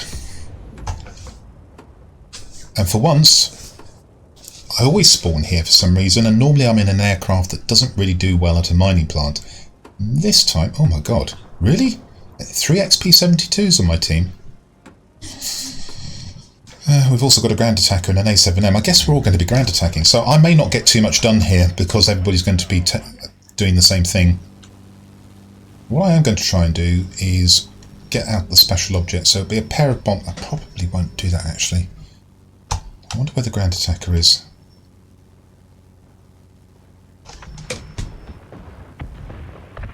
Do you know what? I'm actually going to take out secondary objects.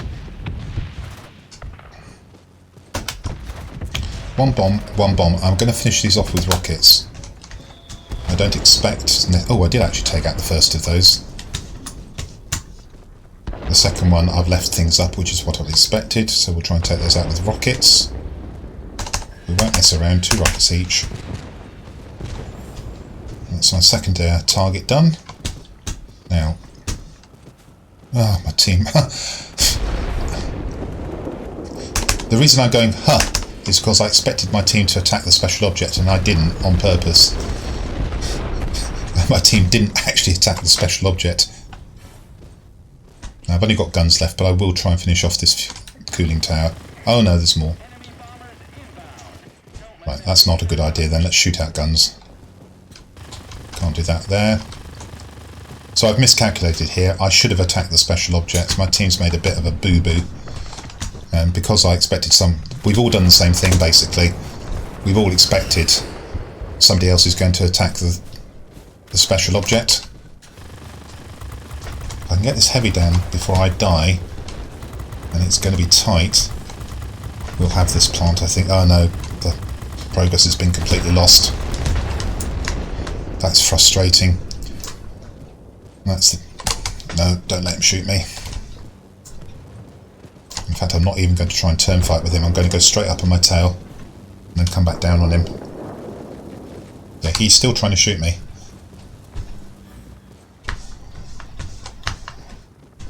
And now he's sort of being attacked by other things. That was a bad mistake. He was so intent on shooting me that he neglected to do his ground attacking. Now, have we got enough of a group going in here? Not really. Oh, there's a vampire there. I'm bailing out of that. If I go in there, all I'll do is cement their control of that command centre. We haven't got any fighters in there, and I need fighter support. So I'm going to go and try and take the centre. How high is that bomber?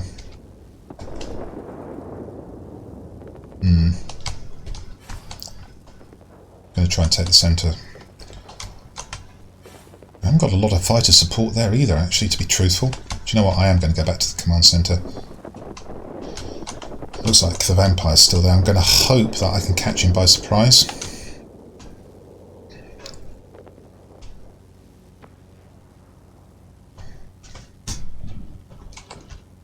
Oh, he's seen me. Oh, that may be a result, actually, if I've knocked out the vampire. Yeah, okay, we may now take that command centre. I'll go back and defend the plant. That was a bit silly by the vampire. He could have easily avoided me and then had me for breakfast.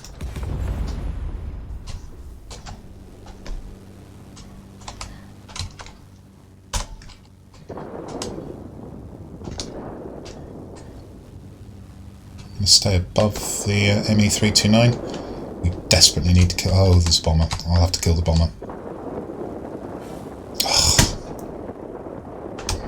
Yeah, we just haven't got the right sort of aircraft to counter their aircraft. And this B-32 is just going to make mincemeat of me now. I want to kill him so he can't do anything else.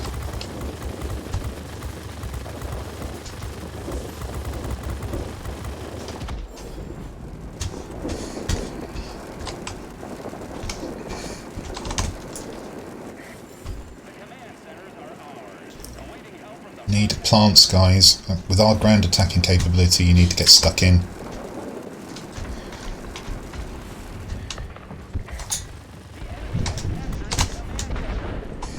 Ooh, another rat-bag ground attacker trying to dogfight. The trouble is, I'm so badly damaged, he might get away with it.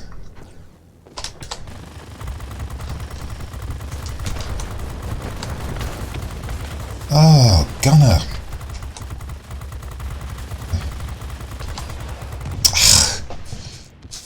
First shot took out the pilot, and he's managed to escape.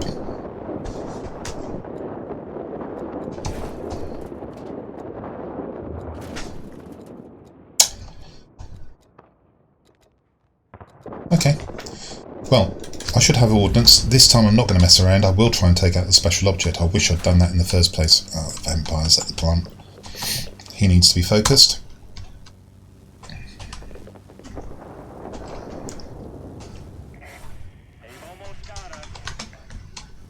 Yeah. All the way through they've had the better team and the better aircraft.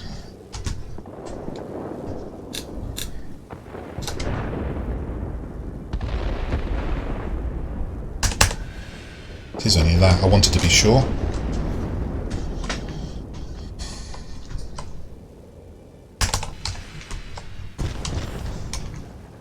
Okay, both bombs on this then.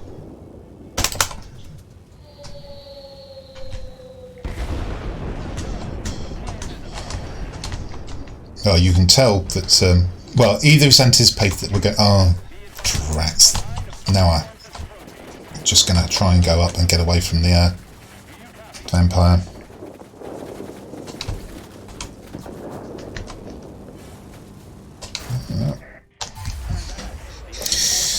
Yeah, not enough. We had 3 XP-72s fighting a Vampire, B-32 and an M329. Why the matchmaker couldn't have split the XP-32s, 72s up, I really don't know. We see this all too often. I've actually seen recently, Comrade Hawken was on a stream, 5 specialised heavies all on one side and 1 heavy on the other. And you look at that and say, surely matchmaking, you can just take a few more seconds and balance that up better. What did I do wrong there? Well, I assumed that we'd have somebody destroy the special object at the plant, and I went off and took secondary targets, only to find that nobody bothered to bomb the special object. I should have done that. I should have just taken charge. And then unfortunately I was on the side of the Vampire, which limited my ability to do anything. Never really got to the command centre to attack that, and my team managed to lose their plant. So, not enough defence aircraft. There they had the Vampire, the only really good defender, I think, in the entire 2 teams actually. There's a bomber, ground attacker. Can do a bit of defence. Rizlazor, thank you so much for that follow. Welcome to the community. Hope you've enjoyed what you've seen so far, and look forward to seeing you again in the future. But also an offensive aircraft on my team. Offensive, offensive, offensive, offensive, offensive. A7M. Well, he was on the other side of the map. That's the only defender we had, and he never appeared on my side. Mattel93, also thank you for the follow. Again, welcome to the community, and I hope to see you again in the future as well. Okay, so that was the Tier 8, and now we're into the Jet Age. Let's go and have a look, shall we? 6969, likewise. Thank you so much for your follow. Here we go, there's the XP-72, and here we go with the F-84B, a jet. Let's just get the comparison up first. 26 gun armament is the same. Bear that in mind, we're not improving the guns anymore. Bombs and rockets, the ordnance has gone up significantly. And this is where the strength of their aircraft is. Survivability is definitely not a strength, even though it's improved a little. Airspeed has gone up. That's useful. Manoeuvrability has taken quite a jump. You are now competitive with other multi-roles, heavies, such as the Zwilling. I'm going to put a better pilot in a moment. I think I've got the wrong one. Oh no, I flew that with an F2G pilot. I just realised I flew the XP-72 with a new pilot. We'll talk about that in a moment. It's worthwhile illustrating. The last thing is the altitude performance has remained exactly the same. Just a quick point here. Or is it the F-84? No, it's the F-84. I've got the new pilot in, so I'm glad I spotted that. If you see this red, it means you've got a pilot trained for a different aircraft. This isn't a premium aircraft, so that won't work. Let's go and find the proper pilot for this. And it's that. We'll see this figure step up just slightly now. Gun armament, still 6 12.7s, pretty much the same damage as the previous guns as the previous aircraft, and we've gone up a whole tier. This is not going to be an aircraft you want to take into a dogfight generally. Bombs and rockets though, got 12 rockets.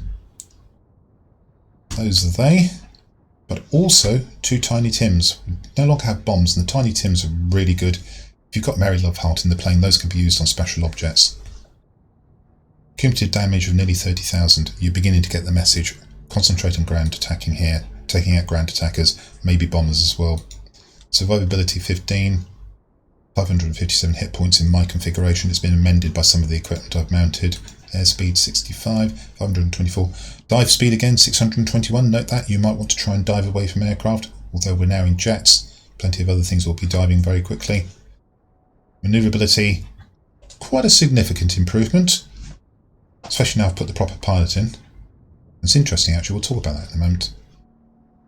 So you're now competitive with other multi-roles, whereas the previous 3 aircraft, if you saw a multi-role, pretty much you weren't going to outturn it. You just needed to run away from it. Now you can battle with other multi-roles. Altitude performance.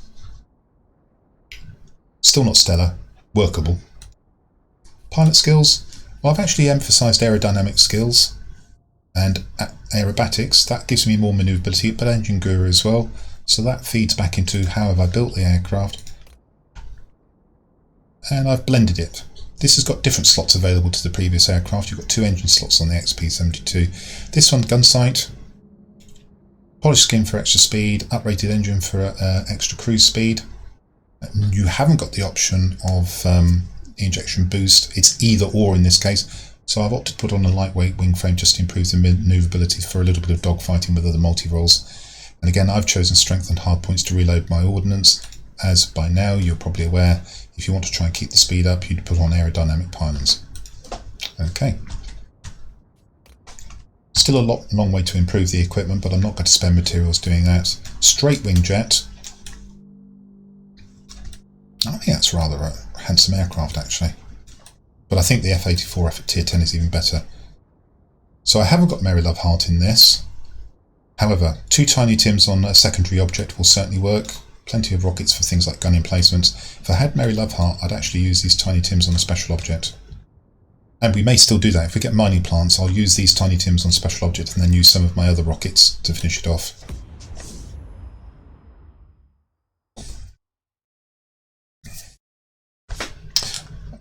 Awful lot of chat. Mattel, thank you for your first time chats. Most people, and I'm sure there are answers here, I'll just give you my opinion as well. Most people find turn fighting, that is light fighters with good turn capability, is most intuitive. And that will certainly stand you in good stead for tiers 1 to 3. But tier 4 you've got to start thinking about learning other playstyles. I do have a YouTube channel, which I'll just mention here now.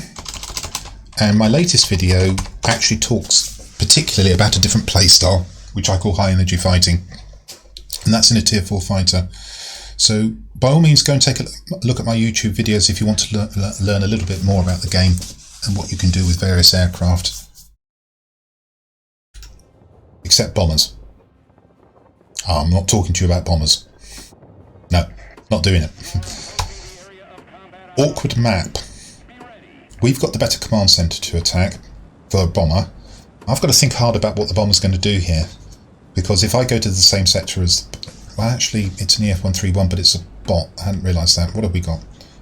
BVP-215, Ground Attacker. What have they got? XF-90, that's deadly. They've got a Ground Attacker as well. J7W3, can't turn fight with that. And they've got 2 Ground Attackers. Okay. So what we're going to do is we're going to try and put the Tiny Tims, which are these 2 down here, into the special object. And then we'll try and take out fighter aircraft, air defence aircraft as well.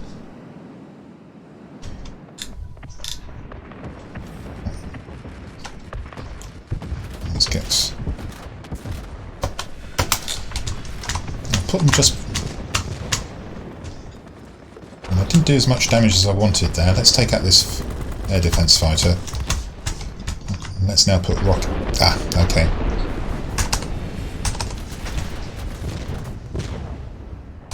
Bomber has taken a hold of it. Okay, that wasn't very effective. I would have taken out the special object, but the bomber took it away from me, so... Airfield next. Try and gain some altitude, see if we can get this MiG, which isn't very manoeuvrable. Probably have to shoot the Spitfire first, actually. I will try and take the MiG out.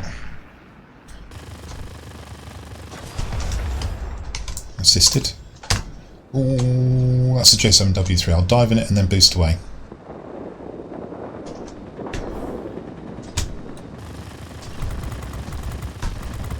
Please, buddy, tell me that you weren't attacking ground targets.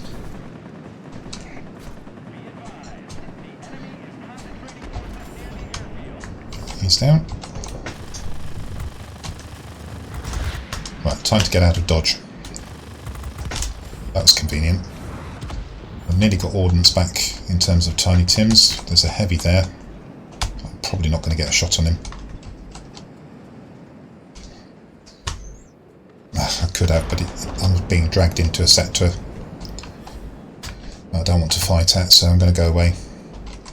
Let's indicate that we want to fight here.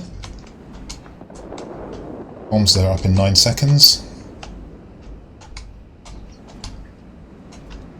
Keeping a close eye on my tail. The aircraft that I thought was going to engage me has turned away. So either he's at a completely different altitude or my speed defeated him.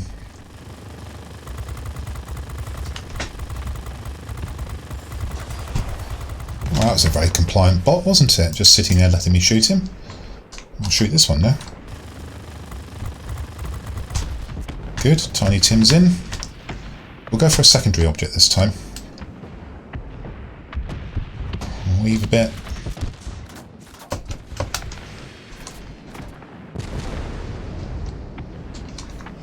And that destroyed it.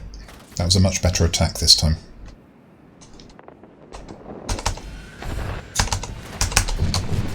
Let's just get some damage out of that. Reload the rockets again. See if I can, with a bit of luck, we'll hold the centre and I can get repairs. Oh, there's another F-84B there. Do I want to challenge him? I probably don't, you know, but I've committed now, so I'm going to have to. Ah! That was me just being cheeky. I was trying my hardest to get as close to that as possible so I could get the best angle to shoot him. Just cut it too fine. Not clever. Oh gosh. I just lost the airfield as well. I should have gone to the airfield. I've got no ordnance, so temporarily I can't mount an attack on the command centre either. Okay, so I've not really accounted for my team losing 2 sectors here. I thought we were in pretty good shape. We're now in terrible shape. I thought with the two command centres in our possession we were in good position. Right, let's go and try and take out the air defence aircraft. I should be competitive with those whilst I'm waiting for my ordnance to come back. AA, leave me alone. Good God, can you see it keeps popping AA shots in front of me to stop me from shooting the air defence aircraft?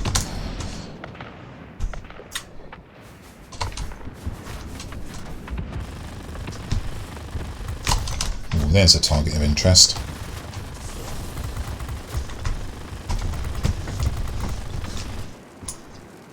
Good, got his wing, should be able to kill him now. But you can see these guns are not good. Even something as fragile as a J7W3 is taking an age to kill.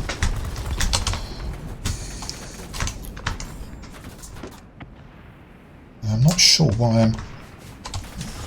Oh, did not need that. That's my wing out. This is all air defence aircraft that is doing this damage.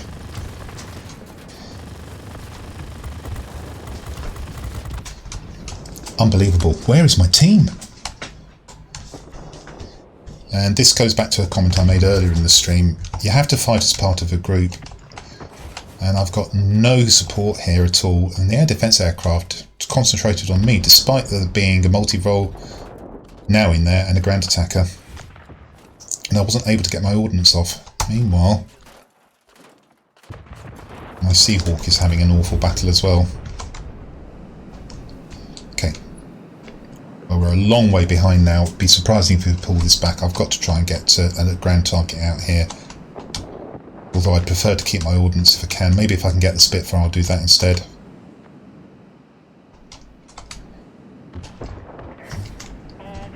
Unbelievable. The BVP seems unable to shoot down the Spitfire. Really? You're almost as manoeuvrable as him.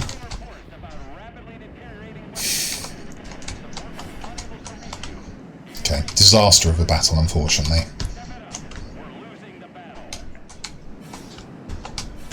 Don't want to play. Not interested. Fly away from that. If we're going to win this at all, we need the command centre. The airfield is of absolutely no value to us in this context. Sadly, I don't see too much going here.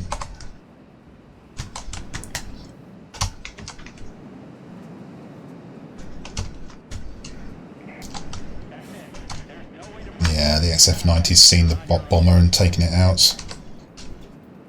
Unfortunately, I've now got to address the MiG, which is awkward.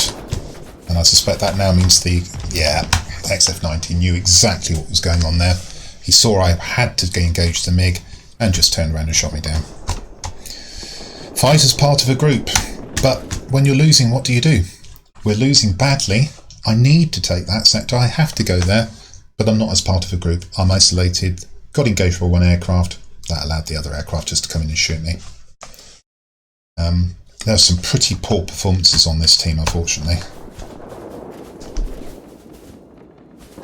I mean, I've got 3 chevrons, but I've only done 4,000 damage. It means I have been trying to do the right things, but I've not had a support from my team, and now they're being whittled away. The Seahawk has performed pretty badly.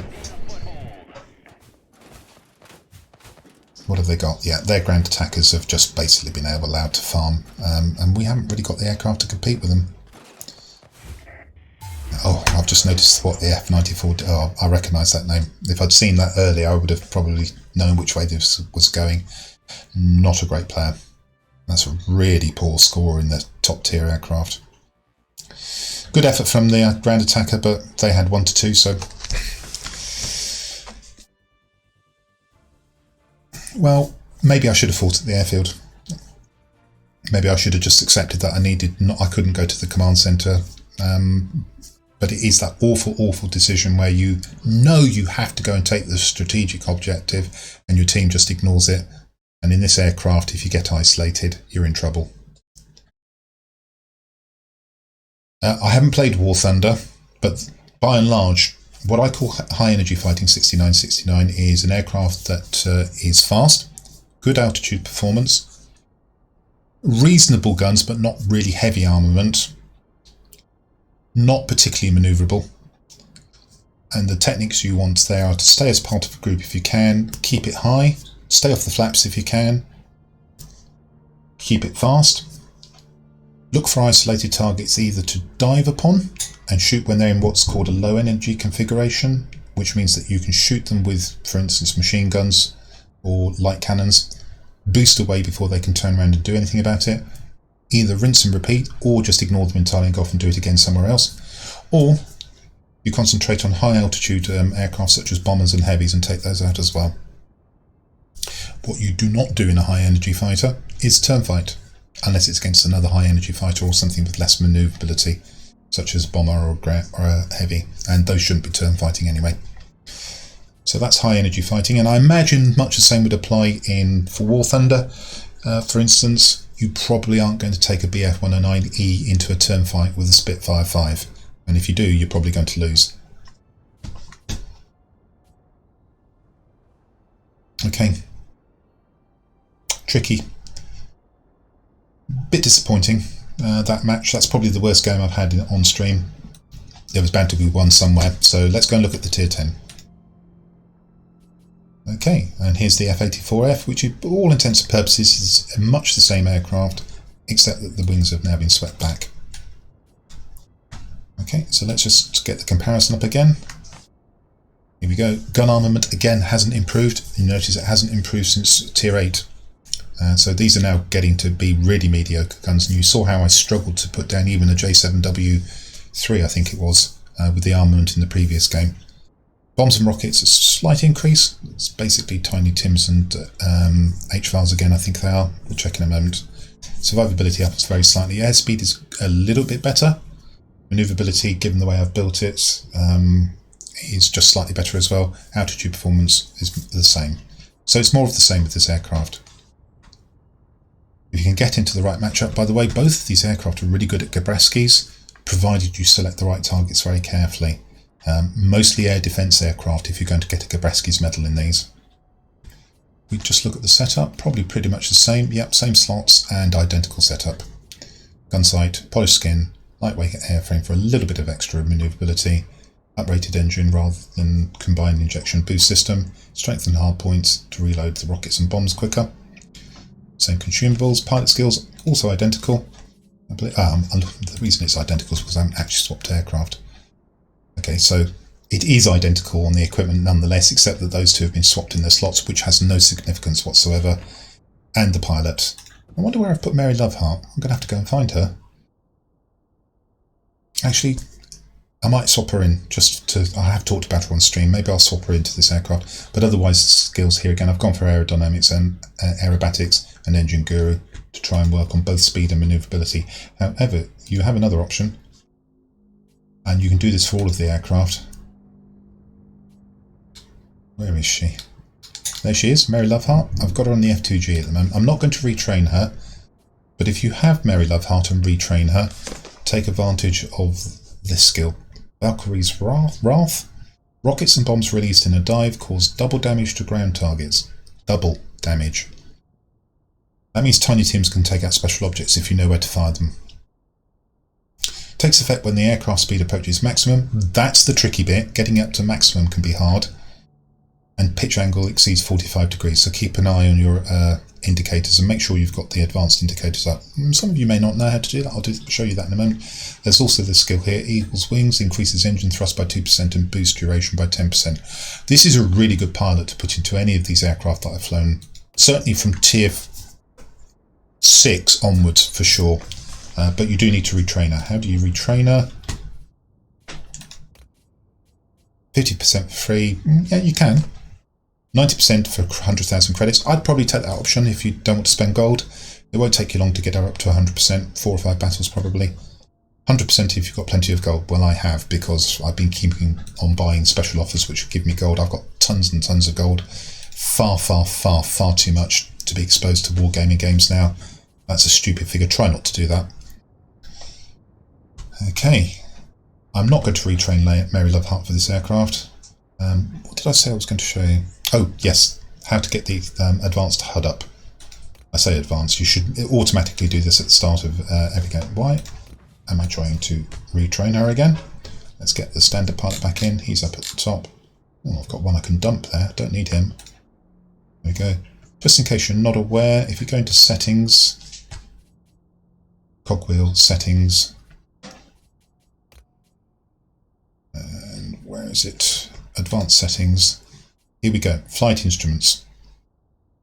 Turn all of these on. I don't think they come on as standard, but if you want to know how you're going to, you're at 45 degrees or more in a dive, you need the control on the right, and the only way of getting that is to get your pitch indicator up. I think, is it the pitch? Yeah, the pitch indicator. I think those are off by default. Turn them on. It's up to you whether you show aircraft bank or horizon bank again. I turn all these on. You probably can turn some of these off, that's not so important. You've also got a choice of how the map behaves. Rotate the map, you stay still, or keep the map still and you rotate. I prefer the latter. Okay, so that's how to get that advanced controls up in the centre of the screen. I should have said that before actually. Of course, it's been so long since I've done that, you forget that you've actually done it. Okay, let's get into the F-84F. Let's see what we get. Now, this will be the last battle of this stream. I'm not going to do any extras because I want to upload this entire stream to YouTube as a Tech 2 fly-through so you can come back and examine it.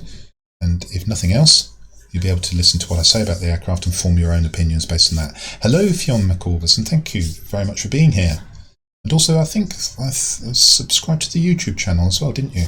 And whilst we've got you here, everybody, is that mad? Just in case you missed it, I just talked about the YouTube channel where I'll be uploading this, with lots of other videos there as well, including another couple of tech tree fly-throughs on different lines. I'm on the right side here, but this isn't a particularly good map for ground attacking, which is what this aircraft is really all about. There's my YouTube channel link. Feel free, please do go and visit it. And if you like what you see, chuck me a follow there. If you don't like what you see, shh, keep that to yourself.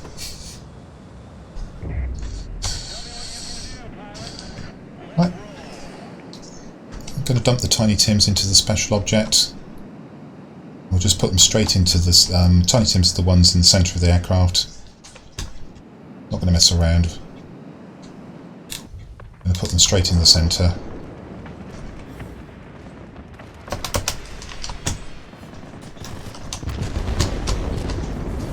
I seem to have turned off my indicators. We'll turn those on in a moment. That's a lot of noise. Ooh, did you just shoot at my tail, you horrible little thing? No, we didn't get that ground target. Something else shot it. We did 8,000 damage to it though, so I helped. Okay.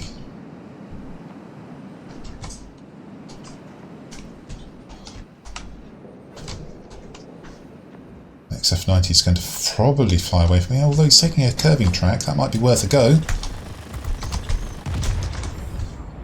Okay.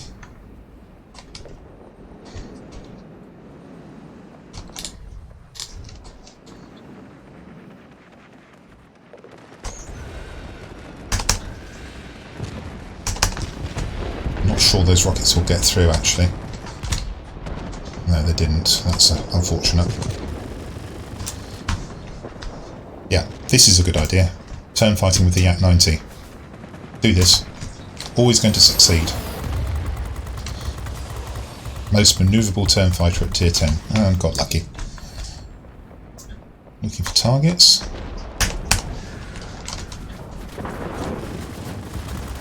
Oh, and here's another one which I can turn fight with. The second most manoeuvrable fighter at tier 10.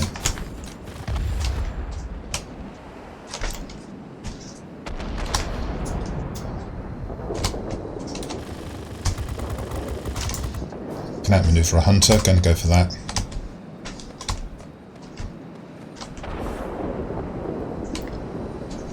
They must have a bomb. We've already lost our command centre. Oh, they've got the F-131. Okay. Pestilence of the game. This plane here recently been nerfed. Unfortunately, the nerfs that were enacted upon it were completely the wrong sort of nerfs. They've made it worse at certain altitudes. Well, that's almost no use at all, because the thing that makes it overpowered, and it is overpowered, is the fact that its bomb reload speed is incredibly fast, and they've got appallingly horrible rear gunners, and they haven't done anything about that. They're going to have to nerf the F-131 again. Have we got anything to counter it? We do not have a javelin. We do not have a heavy at all, so the F-131 is basically left free to do exactly as it pleases all game long.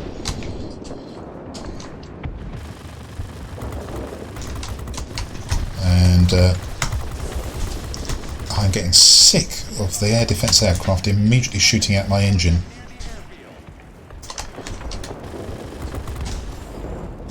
Okay.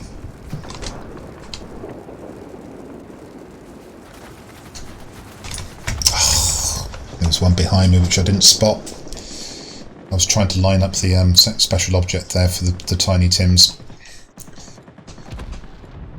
So with the F-131 in the game, unfortunately, unless you have an aircraft, particularly a Javelin, that spends its entire game countering it, the F-131 in the hands of a competent pilot, when specialised, will probably get something like a 75 to 80% win rate, if not higher.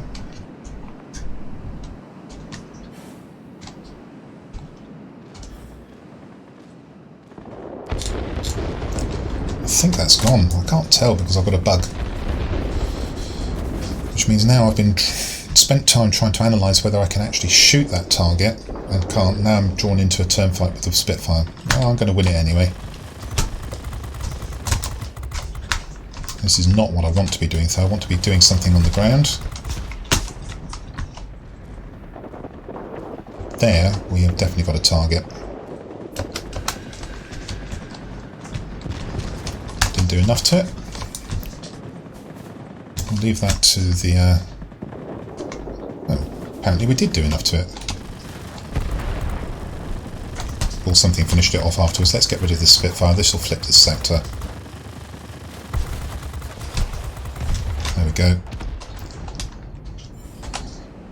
Well, we're closer than I thought we would be. Unfortunately, there is a bug in the game. Sometimes the available targets don't show up. That can be frustrating, because then you have to actually look at the object carefully to see whether you can anything to do there or not. That takes more time and leaves you vulnerable to being pounced upon by the air defence aircraft.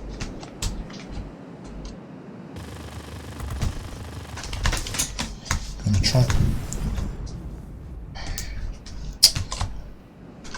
That's really unlucky. I'm going to have to fly away from the Yak now, but I just flew straight into the Hunter, destroyed him.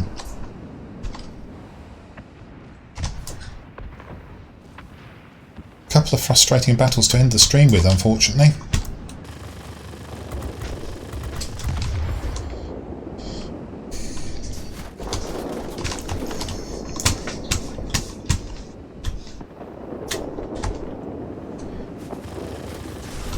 Oh, there's so many of them. Every time I engage an aircraft, another one pounces on me.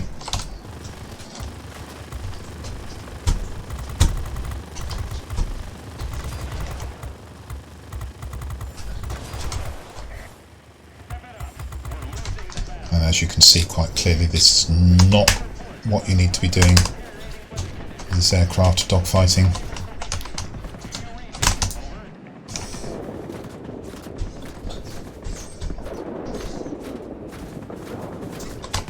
No.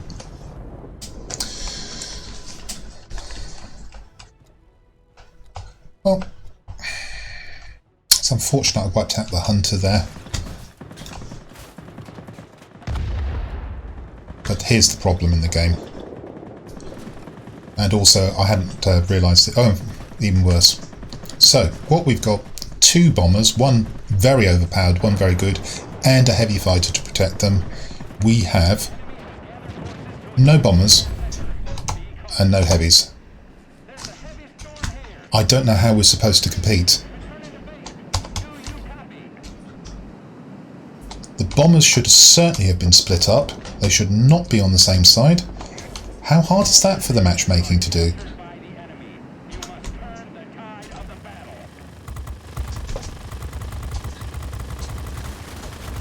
And I'm just farming damage here.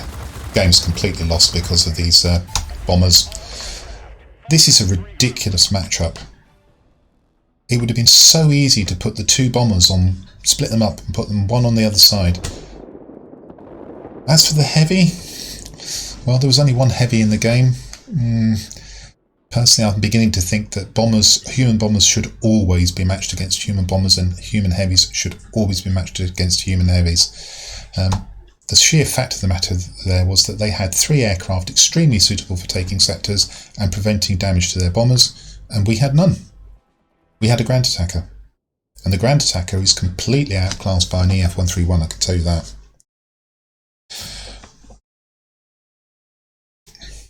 Yes, that's still there, unfortunately. Thank you for chatting. And unfortunately, we've ended the Republic Multirole stream on a sour note. 2 really poor games. I tried. But on the positive side, you're getting to see the aircraft in what I would call a fairly typical situation. These aircraft can do well in the right circumstances. The last 2 games, the circumstances were anything but right, and there you see that the aircraft will struggle. So you need to bear that in mind. You're seeing the aircraft warts and all, so that's valuable. Anyway, I hope you've enjoyed the Tech Tree stream. This will be uploaded to YouTube. I'll just give you the YouTube link again, so you can go and have a look at any particular point. I'll put chapters on it for each battle, for each aircraft, so you don't have to look at the entire thing. You will only need to look at the ones that are of interest of you. That should go up probably by the end of today, so look out for that. But now it's time for me to move on. And as you can see, the stream has officially ended. Thank you so much for all of you being here. I've appreciated your company. Hope you've enjoyed the Tech Tea stream. Sorry the last 2 games were pretty poor, but it's better you see the reality of the game rather than back-to-back, unusual, atypical, wonderful games, which of course is what most people load up to YouTube. You don't get to see the real situation. Whereas with these Tech Tree fly-throughs, it's potluck. You may get some good games, or you may get 2 games like the end, which were dogs. Let's go and see if there's anybody I'd like to raid. Grumbles the Dwarf, I raided him yesterday, he's playing War Thunder again. Right, I'm now going to go and do a search to see if there's anybody who's playing Warplanes of whom I don't know.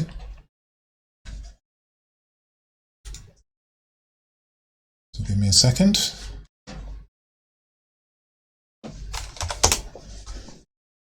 It looks like I may be the only one. So I think we're going to go and raid Grumbles the Dwarf again then, if that's alright with everybody. So I'll just go and set that up now.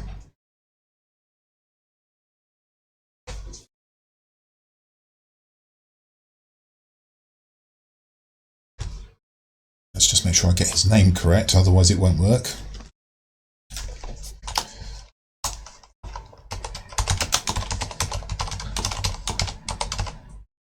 Okay, so the raid command is now typed in, just ready to go. Everybody, thank you so much for watching this Tech Tree fly-through. I hope you've enjoyed it, you get something out of it. If you want to review any of it, you'll be able to do that on YouTube later today or probably tomorrow. I'm afraid, Claudia, I need to go, so just unfortunate for you. Would have been nice to raid you, but you're not going to have time. Whatever part of the day you're in, everybody, I trust that the rest of the day goes smoothly and beautifully for you. And at that point, I'm going to bid you goodbye. See you all soon. And this is the Noble Q signing out. Please stick around for the raid, though.